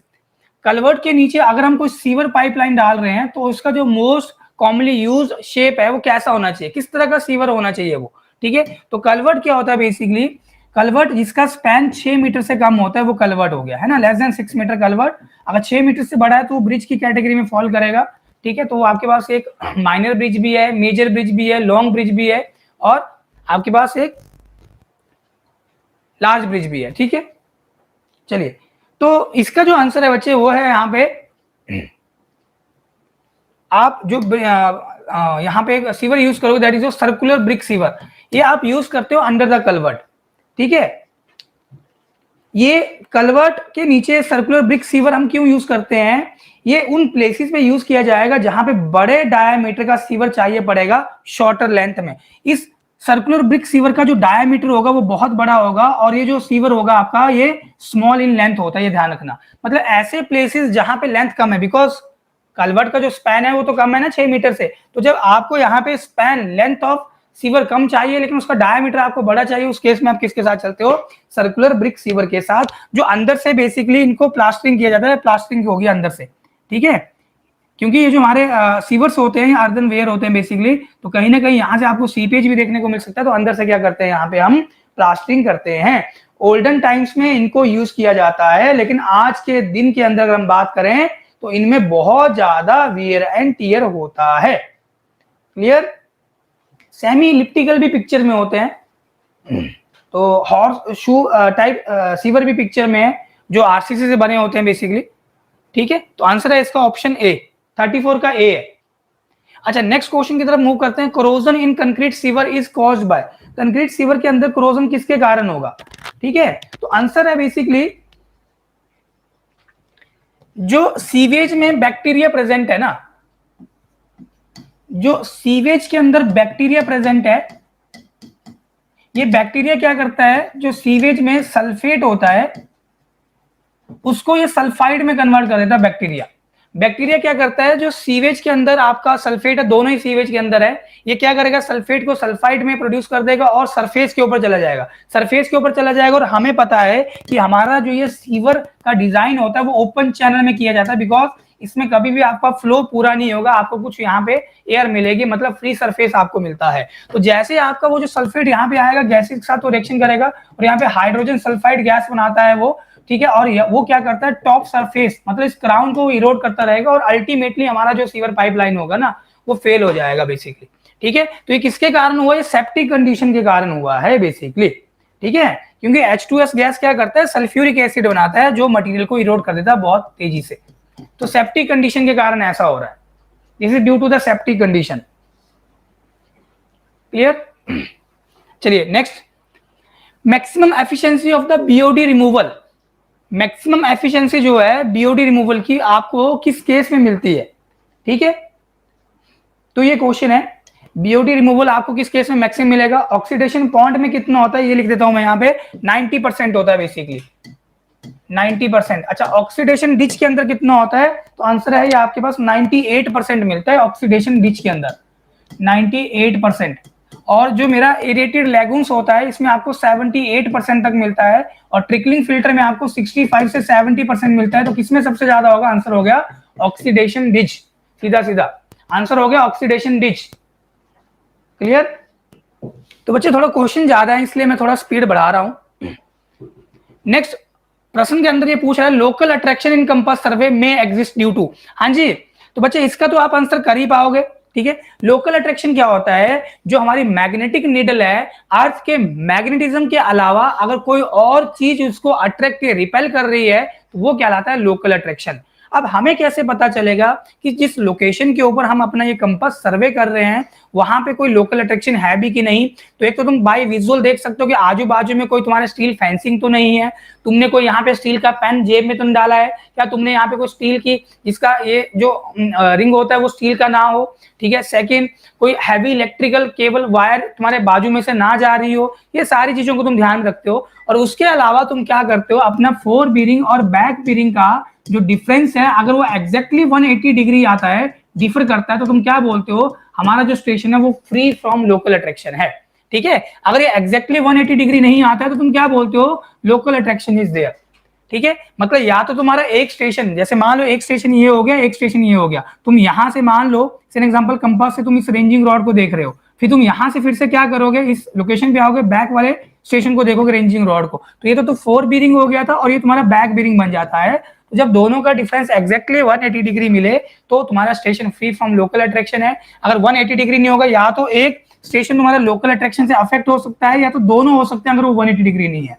लेकिन बच्चे देखो यहाँ पे गलती करते हैं बच्चे, क्योंकि वो कंसेप्ट अच्छे से नहीं लेके चलते हैं। तो मैंने क्या बोला, अगर फोर बीरिंग और बैक बीरिंग एग्जैक्टली 180 डिग्री है तो it means stations are free from local attraction, that is okay, ये सही है। ऐसा भी हो सकता है कि स्टेशन लोकल अट्रैक्शन से फ्री नहीं थे, जितना लोकल अट्रैक्शन का मैग्नीट्यूड यहाँ पे था उतना ही यहाँ पे भी था। तो जो भी तुम्हें फोर बीरिंग और बैक बीरिंग मिलेगी, दोनों में अगर same amount of local attraction होगा, अगेन तुम्हें उनका डिफरेंस 180 डिग्री मिल सकता है। फाइन। तो यहाँ पे आप आंसर क्या रिपोर्ट करोगे, जो थ्योरेटिकल क्वेश्चन था बच्चे, तो local attraction in compass survey में exist due to presence of magnetic substances near to the instrument, ये आपका आंसर बनने वाला है। क्लियर। चलिए तो बच्चे नेक्स्ट क्वेश्चन की तरफ मूव करते हैं। अगले क्वेश्चन में पूछ रहा है कि जो राइज एंड फॉल मेथड होता है लेवलिंग में, वो हमें कंप्लीट चेक देता है किसके ऊपर, कंप्लीट चेक देता है किसके ऊपर। तो हमारा आंसर है कि जब हम summation of algebraic sum of back side minus four side करते थे, एक तो ये हो गया पहला आपका। सेकंड आप क्या बोलते थे कि last RL minus first RL, है ना। और उसके बाद तीसरा चेक क्या होता था आपके पास, algebraic sum of rise minus algebraic sum of fall. तो इन शॉर्ट ये जो आपका राइज एंड फॉल मेथड था, जो आपका लाइन ऑफ कॉलिमेशन मेथड या हाइट ऑफ इंस्ट्रूमेंट मेथड से सुपीरियर है, बिकॉज यहाँ पे आप इंटरमीडिएट साइड के ऊपर भी आप चेक लगा देते थे, ठीक है। फोर साइड बैक साइड के ऊपर आप चेक लगा ही रहे हो, साथ में आप इंटरमीडिएट साइड के ऊपर भी आप चेक लगाते हो, तो ये सभी चीजों को कंसीडर करता था। Option D will be your answer. Clear. चलिए तो आगे बढ़ते हैं नेक्स्ट। हाँ जी, अगला क्वेश्चन बचे, close contours with higher value inverse. अच्छा, कंटूर्स क्या होते हैं, तो आंसर है इमेजिनरी लाइंस होती हैं जिन्हें हम नहीं देख पाते हैं। तो ये इमेजिनरी लाइंस कैसे हमें मिलती हैं, तो आंसर है सेम एलिवेशन वाले पॉइंट्स या सेम आरएल वाले पॉइंट्स को जब हम ज्वाइन करते हैं तो हमें जो लाइन मिलती है that is contour line. Clear. तो यहाँ पे जो कंटूर्स लाइन होती है, पहली चीज वो ऑलवेज क्लोज लाइन होगी। ये अलग बात है कि जो हमारा प्लान या मैप है उसकी लिमिट से बाहर जाके वो लाइन अपने आप को क्लोज कर रही है, लेकिन वो क्लोज जरूर होंगी, क्लोज कंटूर इज देयर, ठीक है। अच्छा, अब इस केस में क्या बोल रहा है कि जो हायर वैल्यू अंदर की तरफ है, बच्चे हायर वैल्यू अंदर की तरफ कब होंगी, तो जैसे मान लो कोई हिल टाइप की सिचुएशन है और हमें पता है कि हिल का जो टॉप पॉइंट होगा उसका आरएल सबसे ज्यादा होगा, मान लो इसका आरएल 200.000 है और बॉटम का आरएल मान लो यहाँ पे 0 0 0 एस एन एग्जाम्पल। तो जब आप यहाँ से प्रोजेक्शन ड्रॉ करते हो तो सबसे बाहर वाली जो लाइन होगी इस पे आर एल 100 होगा और सबसे अंदर वाली जो आपको लाइन मिलेगी सेम एग्जाम्पल ये 200 आर एल की है। तो अगर यहाँ पे जो वैल्यूज हैं, जो रिड्यूस लेवल्स हैं, वो अंदर की तरफ बढ़ रहे होंगे तो आपके पास हिल टाइप की सिचुएशन होती है। उसने लिखा भी है, देखो, close contour with higher value inverse, अंदर की तरफ अगर हायर वैल्यू होंगी तो ये क्या रिप्रेजेंट करता है? हाँ जी,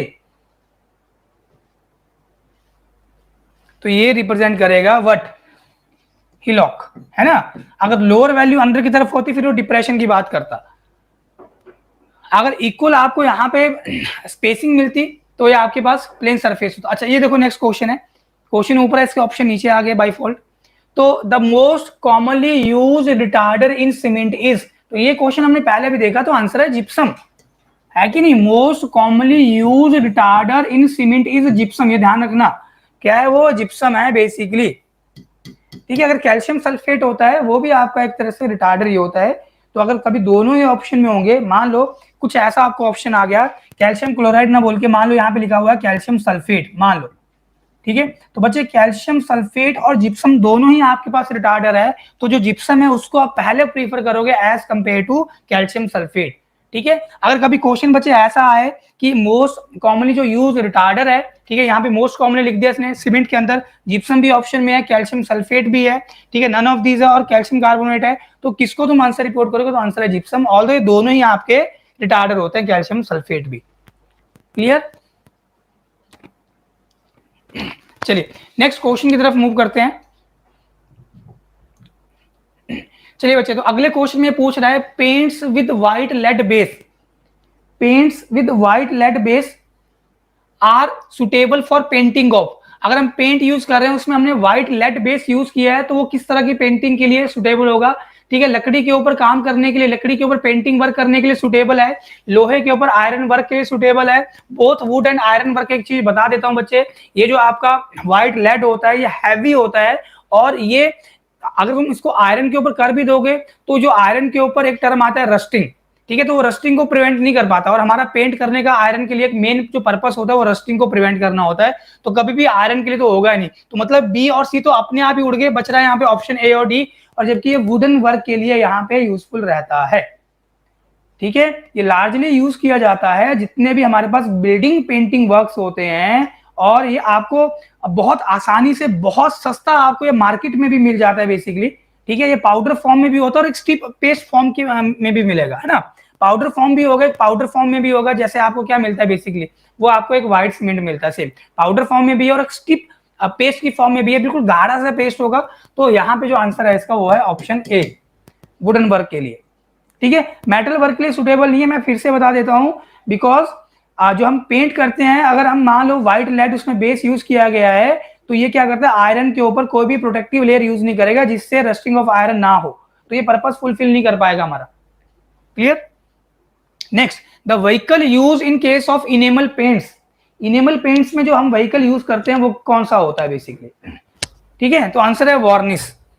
वार्निश जनरली हम यूज करते हैं इनेमल पेंट्स के अंदर। व्हीकल क्या होता है, मतलब जो पेंट को फैला देगा, कैरियर होगा ना, गाड़ी में तुम बैठते हो तुम्हारा काम क्या होता है भाई, एक जगह से दूसरी जगह तक जाना, तो ये जो तुम्हारा व्हीकल होगा डेफिनेटली ये क्या करेगा, पेंट को एक लार्जर एरिया पे वो क्या कर रहा है बेसिकली, डिस्ट्रीब्यूट कर रहा है। ठीक है, इनेमल पेंट्स बेसिकली एक सॉल्वेंट बेस्ड पेंट होते हैं जो एकदम से आपके सूख जाते हैं और हार्ड बन जाते हैं और ग्लास लाइक आपको एक स्ट्रक्चर मिलता है, टेक्सचर मिलता है ना, आप हाथ भी लगाते हो तो वो पेंट लगता नहीं और आपको लगता है चमक है इसके ऊपर। ठीक है, क्लियर? तो वार्निश यहाँ पे है बेसिकली। ठीक है, जो लिंसीड ऑयल होता है ना, linseed oil basically oil paint में यूज किया जाता है, ये इनेमल पेंट के साथ नहीं होता है। ये जो लिंसीड ऑयल है ना, ये ऑयल पेंट में यूज किया जाता है, ये ध्यान रखना। चलो नेक्स्ट क्वेश्चन के ऊपर मूव करते हैं। अगले क्वेश्चन में पूछ रहा है addition of pozzolana to OPC, ordinary Portland cement में अगर तुम यहाँ पे पोजोलाना ऐड करते हो, पोजोलाना क्या है, आंसर है वॉल्केनिक ऐश। पोजोलाना क्या है, आंसर है वॉल्केनिक पाउडर फॉर्म, है कि नहीं? यही तो है पोजोलाना। अगर तुम इसे अपने ओपीसी में ऐड करते हो, व्हाट विल हैपन, तो परमेबिलिटी तो कम हो जाती है, परमेबिलिटी बढ़ती नहीं है स्ट्रक्चर की, परमेबिलिटी कम हो जाती है, तो जैसे ही हम सीमेंट के अंदर वॉल्केनिक पाउडर यूज करते हैं, ऑल्दो इस वॉल्केनिक पाउडर इस राख में कोई भी बाइंडिंग प्रॉपर्टी नहीं होती है, लेकिन अगर हम इसमें फाइनली डिवाइडेड स्टेट में बात करें, बहुत पतले पतले बहुत छोटे छोटे इसके पार्टिकल है, जैसे वाटर के साथ रिएक्ट करते हैं तो कहीं ना कहीं इसमें भी एक चिपकन सी प्रॉपर्टी आ जाती है, अडेशन वाली प्रॉपर्टी आ जाती है। ठीक है, तो ये ऑल्दो इनिशियल जो gain in strength of cement होता है उसको तो कम कर देता है, लेकिन हमारे सीमेंट में ये श्रिंकेज को बढ़ा देता है, परमेबिलिटी को ऑन कंट्रेरी कम कर देता है। तो यहाँ पूछ रहा है कि अगर हम पोजोलाना ऐड करते हैं तो कौन सी चीज यहाँ पे बढ़ेगी। तो पोजोलाना ऐड करने से एक तो वर्केबिलिटी बढ़ता है, कुछ पॉइंट रैंडम पॉइंट वर्केबिलिटी जो होगा वो बढ़ जाएगा, और श्रिंकेज भी बढ़ जाता है, परमेबिलिटी कम हो जाता है, ये घट जाएगा परमेबिलिटी, परमेबिलिटी कम हो जाएगा। और इसके अलावा अगर हम बात करें तो हनी कॉम्बिंग ये भी कम हो जाएगी, हनी कॉम्बिंग कम हो जाएगी तो स्ट्रेंथ बढ़ जाएगा बेसिकली, है ना, हनी कॉम्बिंग ये कम हो जाती है। तो चलिए जल्दी से ऑप्शन के ऊपर देख लेते हैं, क्योंकि इसने बोला है कि अगर हम पोजोलाना ऐड करते हैं ओपीसी के अंदर तो क्या बढ़ेगा, आंसर है श्रिंकेज बढ़ जाएगा। क्लियर। और लेस हीट ऑफ हाइड्रेशन होता है, अगर ये हीट ऑफ हाइड्रेशन है ना तो ये कम हो जाता है पोजोलाना जब हम ऐड करते हैं, बिकॉज हम क्या कर रहे हैं, इन शॉर्ट सीमेंट को रिप्लेस करते हैं। तो यहाँ पे जो हीट ऑफ हाइड्रेशन है ना, हीट ऑफ हाइड्रेशन ये ऐड करने से हमारा जो सीमेंट है उसमें जो हीट इवॉल्व होती है, जो एक एक्सोथर्मिक प्रोसेस है वो कम रहता है। ठीक है, और ये क्रीप और ब्लीडिंग को भी कम करता है। अगर हम पोजोलाना ऐड करते हैं तो जो क्रीप एंड ब्लीडिंग है ये भी कम हो जाता है, एक्सेस जो वाटर सरफेस के ऊपर आ जाता है वो भी कम हो जाएगा। ठीक है, तो बस एक ही बच रहा है श्रिंकेज, बाकी तीनों चीजें यहाँ पे कम होती हैं, ध्यान रखना। क्लियर। चलिए अगले क्वेश्चन के ऊपर मूव करते हैं बच्चे। तो नेक्स्ट क्वेश्चन पूछ रहा था maximum bending moment in a beam occurs where, beam में मैक्सिमम बेंडिंग मोमेंट कहां पे अकर करता है। तो सिंपल सी बात है, ये स्ट्रेंथ ऑफ मटेरियल की ना लाइफ लाइन है, दो equation, rate of change of moment with respect to span gives us shear force, ठीक है, और rate of change of shear force, V shear force है, with respect to span gives rate of loading. ठीक है, ये rate of loading है। अब बच्चे तुम एक चीज देखो यहाँ पे, अगर तुम्हें मैक्सिमम बेंडिंग मोमेंट चाहिए होता है तो जब भी हम मैक्सिमम और मिनिमम की बात करते अपने मैथमेटिक्स के अंदर, तो हम क्या करते थे, डेरिवेटिव को जीरो के बराबर इक्वेट करते थे। अगर तुम इसकी राइट हैंड साइड में देखो, यहाँ पे शियर फोर्स है, तो बेंडिंग मोमेंट मैक्सिमम तुम्हारा तभी होगा जब तुम्हारा शियर फोर्स जीरो होगा, और शियर फोर्स जीरो तभी होगा जब तुम्हारा शियर फोर्स डायग्राम मान लो वो पॉजिटिव से नेगेटिव में जा रहा है, तभी तो जीरो होगा ना। तो जब shear force diagram changes its sign at that location bending moment is maximum। अच्छा बच्चे मान लो यहाँ पे तो ये भी दिया हुआ है सेम एग्जांपल कि shear force is zero, minimum के प्लेस में यहाँ पे जीरो लिखा है, तुम किसे टिक करोगे, डेफिनेटली तुम इसी ऑप्शन के ऊपर जाओगे जब तुम्हारा shear force अपना साइन चेंज करेगा, at that location bending moment will be maximum। ठीक है, तो ये स्ट्रेंथ ऑफ मटेरियल की लाइफ लाइन है, दो इक्वेशन, और हर बार इनसे आपको क्वेश्चन देखने को मिलेगा, थ्योरेटिकल भी हो सकता है, न्यूमेरिकल भी हो सकता है। ये देखो अगला क्वेश्चन इसी के ऊपर है। तो बच्चे ये पंचायती राज का आपका मेन पेपर था, ठीक है, जो बच्चे पंजाब के हैं, ठीक है, पंजाब पब्लिक सर्विस कमीशन ने इसको कंडक्ट किया था। तो rate of change of shear force, अब तुम खुद देखो, अगर तुम स्ट्रेंथ ऑफ मटेरियल को अच्छे से स्टडी किए हो, जो उसकी लाइफ लाइन है, तो rate of change of shear force gives what, rate of loading. यहाँ पे तुम्हें क्या मिलता है, सीधा सीधा आंसर लोडिंग हो गया। ऑल्दो हमारी बीम के ऊपर जब भी लोडिंग लगती है वो वर्टिकली डाउनवर्ड होती है, तो साइन कन्वेंशन में वर्टिकल डाउनवर्ड लोड को हम नेगेटिव मान के चलते थे। ठीक है, तुम उसको पॉजिटिव भी मान सकते हो, लेकिन एक बार जो तुम साइन कन्वेंशन उठा लिए वो थ्रू आउट द क्वेश्चन तुम्हें सेम ही लेके चलना है, उसको चेंज नहीं करना है फिर।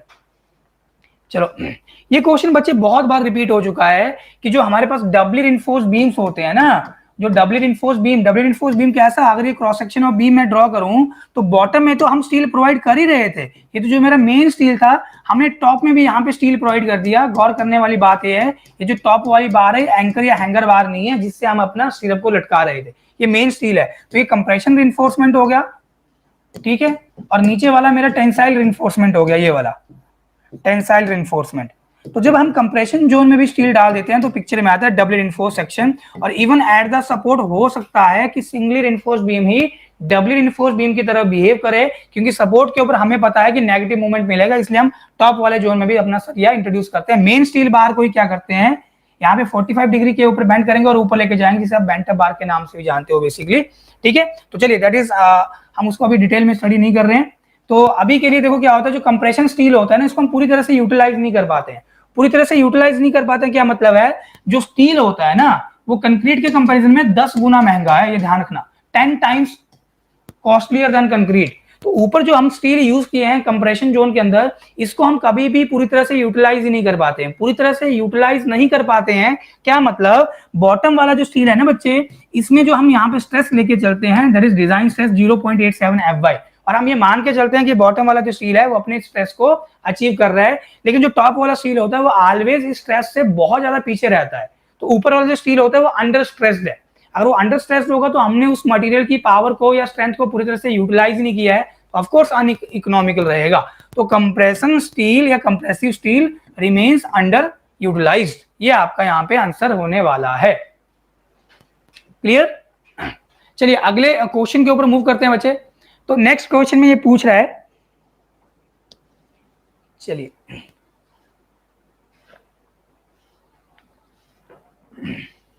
देखो अगला क्वेश्चन के अंदर रैपिड क्यूरिंग कटबैक, तो ये बेसिकली आपका बिटुमिनस मटेरियल से है। जब आप हाईवे स्टडी करते हो बच्चे, तो हाईवे मटेरियल जब आप पढ़ते हो तो ये चीजें वहां पे रहती हैं।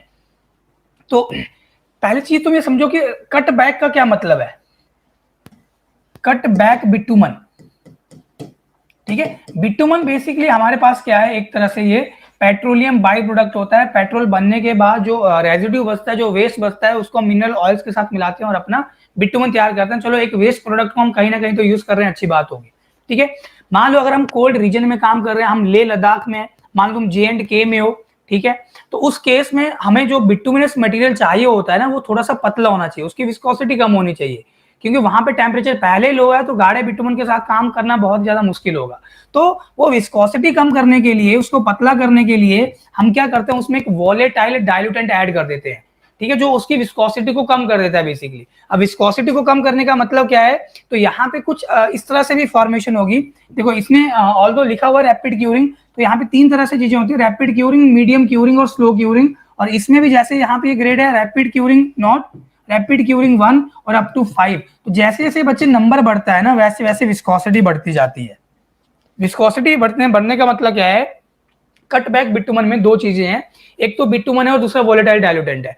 अगर जो चीज पतला कर रहा है वो ज्यादा होगा, बिटुमन कम होगा, तो वो गाढ़ा नहीं होगा, विस्कोसिटी कम होगी। दूध में पानी बहुत ज्यादा डाल दो तो दूध पतला हो जाएगा, दूध कम है उसमें, है ना, तो दूध यहाँ पे बिटुमन है। अच्छा अगर वो गाढ़ा होगा तो बिटुमन ज्यादा होगा, और जो इसको पतला कर रहा है वोलेटाइल डाइल्यूटेंट वो कम होगा। और यहाँ पे रैपिड क्यूरिंग का क्या मतलब है बच्चे, जो जल्दी सेट हो जाए, ठीक है, जो जल्दी जल्दी सेट हो जाए, ये मतलब है यहाँ पे रैपिड क्यूरिंग का। तो यहाँ पे आप कौन सा वोलेटाइल डाइल्यूटेंट यूज करते हो, देखो इसमें लिखा ब्लेंडिंग बिटुमन विद, किसके साथ तुम बिटुमन को मिक्स करोगे, तो आंसर है पेट्रोल के साथ या गैसोलीन प्रोडक्ट के साथ, ठीक है। हाई डीजल तुम ये वाला जो है बेसिकली वो तुम मीडियम क्यूरिंग के साथ लेके चलते हो, और कैरोसिन तुम्हारा स्लो क्यूरिंग के साथ रहता है, ठीक है। नहीं, तुम्हारा कैरोसिन और आई थिंक डीजल ये दोनों ही मीडियम क्यूरिंग के साथ होते हैं ना। स्लो क्यूरिंग में तो तुम यहाँ पे हाई बॉइलिंग पॉइंट वाले गैस ऑयल के साथ बिटुमन को ब्लेंड करते थे। चलिए नेक्स्ट क्वेश्चन के ऊपर बढ़ते हैं बच्चे फटाफट से।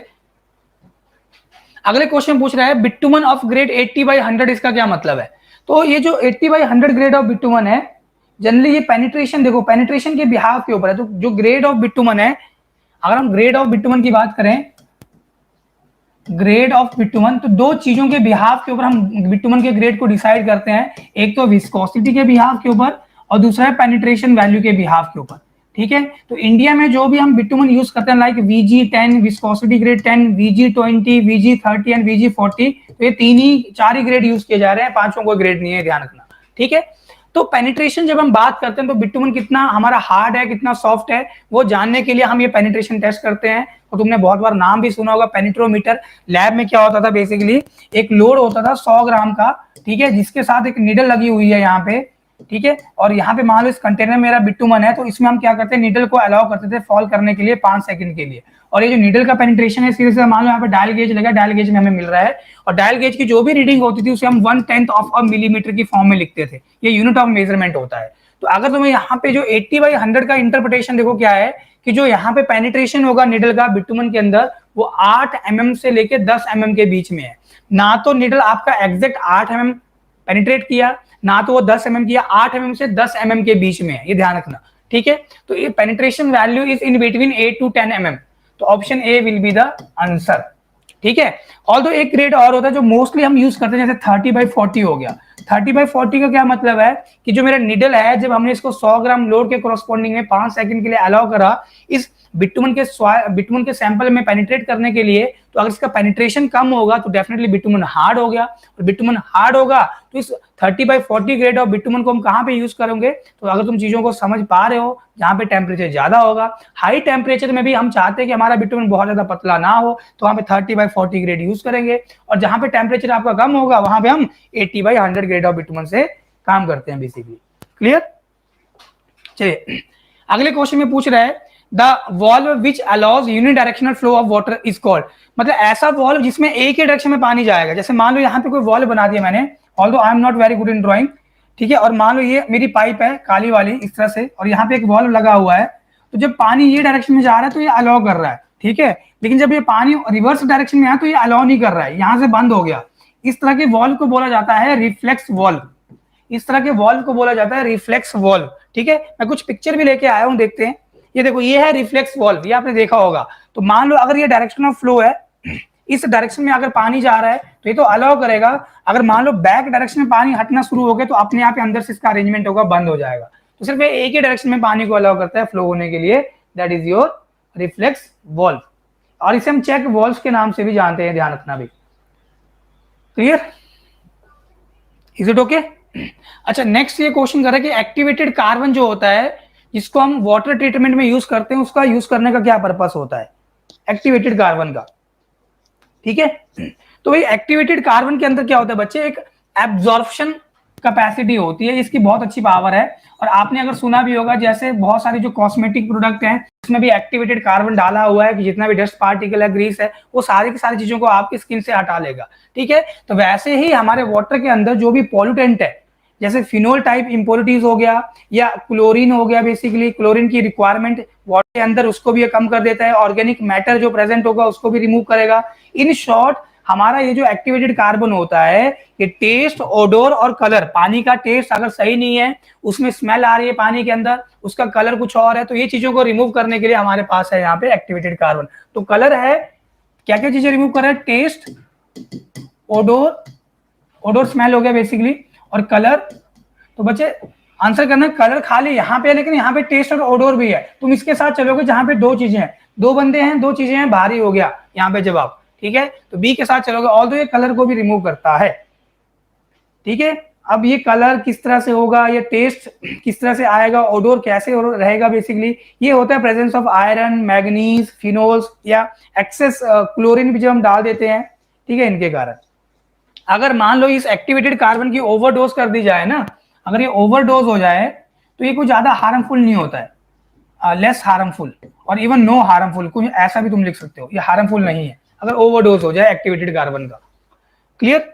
नेक्स्ट क्वेश्चन के ऊपर चलते हैं। जो डिटेंशन पीरियड है ऑक्सीडेशन पॉइंट के लिए वो कितना रखा जाता है? आंसर है 10 से 15 दिन। आंसर है 10 से 15 दिन। ठीक है, next question, a pipe which is installed in the house, ये बच्चे ध्यान से देना जरा, a pipe which is installed in the house drainage, घर के ड्रेनेज में जो पाइप लगा है, to preserve the water seal of traps, उसको क्या बोला जाता है? तो चार ऑप्शन है, वेंट पाइप है, एंटी साइफोनेज पाइप है, वेस्ट पाइप है, सॉइल पाइप है। तो pipe which is installed in the house drainage to preserve the water seal of the traps, तो जो तुम्हारे वाटर क्लोजेट होते हैं, कुछ तुम्हें इस तरह की इसमें फॉर्मेशन मिलेगी, इस तरह के होते हैं, है ना, तो वो एंटी साइफोनेज पाइप होता है। यहाँ पे तुम्हारा साइफन होता है ना, ये वाला पॉइंट, इस लेवल तक पानी होता है, यहाँ पे जो प्रेशर होता है वो नेगेटिव होता है, एटमॉस्फेरिक प्रेशर से कम। एकदम से जब तुम फ्लश करते हो तो सारा सारा मटेरियल, तुम्हारा वेस्ट मटेरियल वो चला जाता है तुम्हारा पाइप के अंदर। अच्छा, कुछ पिक्चर्स लेके आया हूं, ध्यान देना, वेंट पाइप क्या है, वेस्ट पाइप क्या है। सी, ये है वेंट पाइप, तो वॉश बेसिन के साथ लगी होती है ना ये वेंट पाइप, है कि नहीं? तो ये पाइप इंस्टॉल्ड होता है for the purpose of what, ventilation, है ना, मतलब जनरली, सॉरी ये वेंट पाइप नहीं है, just hold down, this is went pipe, है ना। तो जो भी फॉल गैसेस है उनको बाहर निकालने के लिए जो हमने पाइप लगाया वो आपका क्या है, वेंट पाइप है। ये भी तुम्हारा वेंट पाइप ही है ना। जो तुम्हारे पास वाटर क्लोजेट होते हैं तो उसके बाजू में तुमने देखा होगा कभी ना कभी, जो पुराने टाइप के होते थे, एक वेंट पाइप लगा होता था। ठीक है, अगर तुम कोई गड्ढा बनाए हो अपने वेस्ट को इकट्ठा करने के लिए तो ये वेंट पाइप लगा हुआ है। क्लियर? और ये तुम्हारा बेसिकली सॉइल पाइप है, ये ध्यान, ये सॉइल वेंट पाइप है, जिससे तुम्हारा वेस्ट जा रहा है वो सॉइल पाइप कहलाता है। क्लियर? चलिए, तो next question, a junction so designed that, एक ऐसे जंक्शन की बात कर रहे हैं जहां पे traffic streams are divided to enable them to pass over और under each other is called. मतलब एक ऐसा जंक्शन है, मान लो ये जंक्शन है, कुछ इस तरह से रोड जा रहा है, ये ट्रैफिक ये डायरेक्शन में है, ठीक है, मान लो ये ट्रैफिक ये डायरेक्शन में है और नीचे से भी यहां से कोई रोड है, सेम एग्जांपल, ठीक है, ये डायरेक्शन में ट्रैफिक है और ये डायरेक्शन में ट्रैफिक है, तो इसे क्या बोला जाता है, सॉरी, इसे क्या बोला जाता है, तो आंसर है this is your bypass road. ठीक है, ऑल्दो इसे तुम फ्लाईओवर भी बोल सकते हो, लेकिन फ्लाईओवर का डेफिनेशन कुछ और होता है। ये जो हमें स्टेटमेंट दिया है, a junction so designed that traffic streams are divided to enable them to pass over and under each other, इसको बोला जाता है bypass road. This is bypass road. ठीक है, यहां से इवन तुम्हारा पेडेस्ट्रियन भी मूव करता है बेसिकली। क्लियर? नेक्स्ट क्वेश्चन 55 जो नंबर क्वेश्चन है, इस क्वेश्चन में ये पूछ रहा है कंक्रीट पेमेंट इज प्रोवाइडेड। कब तुम कंक्रीट पेमेंट प्रोवाइड करोगे? When the daily traffic load पर लेन एक्सीड। तो ये बेटा आईएस कोड के अकॉर्डिंग है, जो डेली ट्रैफिक लोड होगा वो कितने से बढ़ जाएगा तुम ये प्रोवाइड करोगे। तो आंसर है जनरली आपका ये होता है 2000 टन, ठीक है, पर लेन पर डे। ठीक है, एक लेन पे अगर एक दिन में इससे ज्यादा का तुम्हारा लोड पड़ रहा है तो डेफिनेटली तुम्हें क्या प्रोवाइड करना होता है, कंक्रीट रोड तुम्हें बनाना होता है। तो 2000 के नजदीक यहाँ पे जो ऑप्शन है वो तुम्हारा 1000 ही है, तुम ऑप्शन ए के साथ मूव करोगे। अप्रोप्रिएट तुम्हारा ऑप्शन यही तुम्हें लग रहा है बेसिकली। 2000 के बहुत करीब कौन सा है तुम्हारा, 1000 ही है। क्लियर? इसी के साथ बच्चे तुम मूव करोगे। इस तरह के क्वेश्चन अगर तुम्हें देखने को मिलेंगे, जो अप्रोप्रिएट आंसर होगा, बहुत क्लोज होगा तुम्हारे एग्जैक्ट आंसर के, तुम उसे ही रिपोर्ट करोगे आंसर। अगले क्वेश्चन में ये पूछ रहा है द हाईएस्ट पॉइंट, जो टॉप पॉइंट होता है क्रॉस सेक्शन में, जिसे हम क्या बोलते हैं, क्राउन। जैसे तुम्हारा रोड सरफेस है तो ये हो गया तुम्हारा क्राउन। तो जनरली हम बात करते हैं क्रॉस स्लोप, क्रॉस फॉल या कैम्बर की, जब हम रोड को सेंटर से उठा के रखते हैं फॉर द ड्रेनेज पर्पस। तो ये बात कर रहा है the highest point of a curved road surface, road surface commonly at और नियर द सेंटर, इसको क्या बोला जाता है, तो आंसर है क्राउन। सबमिट नहीं बोलते हैं, ध्यान रखना। सबमिट पाइप जैसे साइफन होता है ना, इस तरह से ये साइफन है, तो साइफन का जो टॉप मोस्ट पॉइंट होता है उसे सबमिट बोला जाता है, वो क्राउन नहीं होता, ये ध्यान रखना। ना तो उसे पीक बोलते हैं। क्रॉस फॉल क्या होता है बेसिकली, तो कैम्बर था ना, मतलब रोड को उसके आउटर एज के रिस्पेक्ट में सेंटर से कितना उठा के रखा है, that is your cross fall, cross slope या कैम्बर। तो यहाँ पे जो आंसर है वो है ऑप्शन ए। चलिए नेक्स्ट क्वेश्चन की तरफ बढ़ते हैं। If the difference of an edge of pavement, मैं इसी के साथ मूव करता हूं, ये एज हो गया पेवमेंट का और ये सेंटर वाला पार्ट हो गया जहां से उठाया हुआ है। तो बोला पेमेंट 18 मीटर वाइड है, तो सेंटर से कितना हो जाएगा, 9 मीटर हो गया। And its crown is 30 centimetre, ये हाइट कितना गिवन है, 30 सेंटीमीटर गिवन है। अभी पूछ रहा है then the camber is nothing but slope, slope is nothing but tan theta. और tan थीटा क्या होता है, अगर ये एंगल थीटा है परपेंडिकुलर तो 30 सेंटीमीटर है अपॉन बेस जो 9 मीटर है, सेंटीमीटर में 900 हो जाएगा, सेंटीमीटर सेंटीमीटर कट गया, 0 से 0 कट गया, 1/30 मतलब 1/30 का आपके पास यहाँ पे क्रॉस स्लोप, क्रॉस फॉल या कैम्बर है। आंसर हो गया ऑप्शन बी। सीधा सीधा बच्चे, सीधा सीधा। फिर से difference of an edge of pavement, ये एज ऑफ पेमेंट हो गया जो 18 मीटर चौड़ा रोड है, एंड इट्स क्राउन, क्राउन और एज के बीच में कितना डिफरेंस है, उसने बोला 30 सेंटीमीटर का है। ठीक है, देन कैम्बर, इनडायरेक्टली उसने पेमेंट की विड्थ देके रखी है, सेंटर से हम रोड को उठाते हैं, जो भी विड्थ होगा उसका आधा हो जाएगा। क्लियर? चलिए अगले क्वेश्चन के ऊपर मूव करते हैं। चलो बच्चे लास्ट क्वेश्चन है, ब्लीडिंग में अकर्स ड्यू टू। तो ये ब्लीडिंग की जो बात कर रहा है बच्चे, वो बिटुमिनस मटेरियल के रिस्पेक्ट में बात कर रहा है। तो जब एक्सेस में तुम्हारा बिटुमिनस मटेरियल होता है, और तुमने कभी देखा भी होगा कहीं ना कहीं रोड के ऊपर तुम्हारा बिटुमिनस मटेरियल ना इकट्ठा हो जाता है, जहां पे बहुत ज्यादा ब्रेकिंग एप्लीकेशन भी होगा, ठीक है, वहां पे तुम्हारा बिटुमिनस मटेरियल ऊपर की तरफ उठ जाता है, तो जिसे बोला जाता है बेसिकली ब्लीडिंग। ठीक है, इसलिए हम इंटेंशनली अपने फ्लेक्सिबल पेमेंट के अंदर भी कुछ वाइड्स इंट्रोड्यूस करते हैं कि जब कुछ इस तरह से हमारे पास प्रोसेस हैपन हो तो हमारा जो बिटुमिनस मटेरियल है वो टॉप सरफेस पे ना आए। इसलिए टोल प्लाजा के पास आपको मोस्टली रिजिड या कंक्रीट के बने हुए ही आपको रोड दिखते हैं, या आपके पास पेमेंट क्वालिटी कंक्रीट वहां पे रहता है, पीक्यूसी। ठीक है, तो बच्चे ये हमारे पास आज के जो एग्जाम था, ये मेन पेपर, इसके हमने आज हाफ ही क्वेश्चन लगाए हैं, 60 क्वेश्चन। तो रिमेनिंग 60 क्वेश्चन हम नेक्स्ट सेशन के अंदर करेंगे। तो आई होप आपको आज का सेशन समझ में आया होगा, और देखो किस तरह से क्वेश्चन फ्रेम किए जा रहे हैं और वो क्वेश्चन वो रिपीट कर रहा है। अगर आप देखो 2016, 2022 पिछले 10 से 15 साल के तुम क्वेश्चन लगाओगे तो हार्डली तुम्हें 6-7 प्रश्न तो ऐसे मिलने वाले हैं जो सीधे सीधे ऑलरेडी पूछे गए हुए हैं। ठीक है, एक पेपर की बात कर रहा हूं जनरली। ठीक है, तो चलिए, तो सेशन को बच्चे यही एंड करते हैं। सो इसी तरह से आप इंजीनियर्स करियर पॉइंट और यूरोपीडिया के साथ बने रहिए। हम नई नई चीजें आप लोगों के लिए लेके आ रहे हैं। ठीक है, so all the best guys and keep preparing. जय हिंद, जय भारत।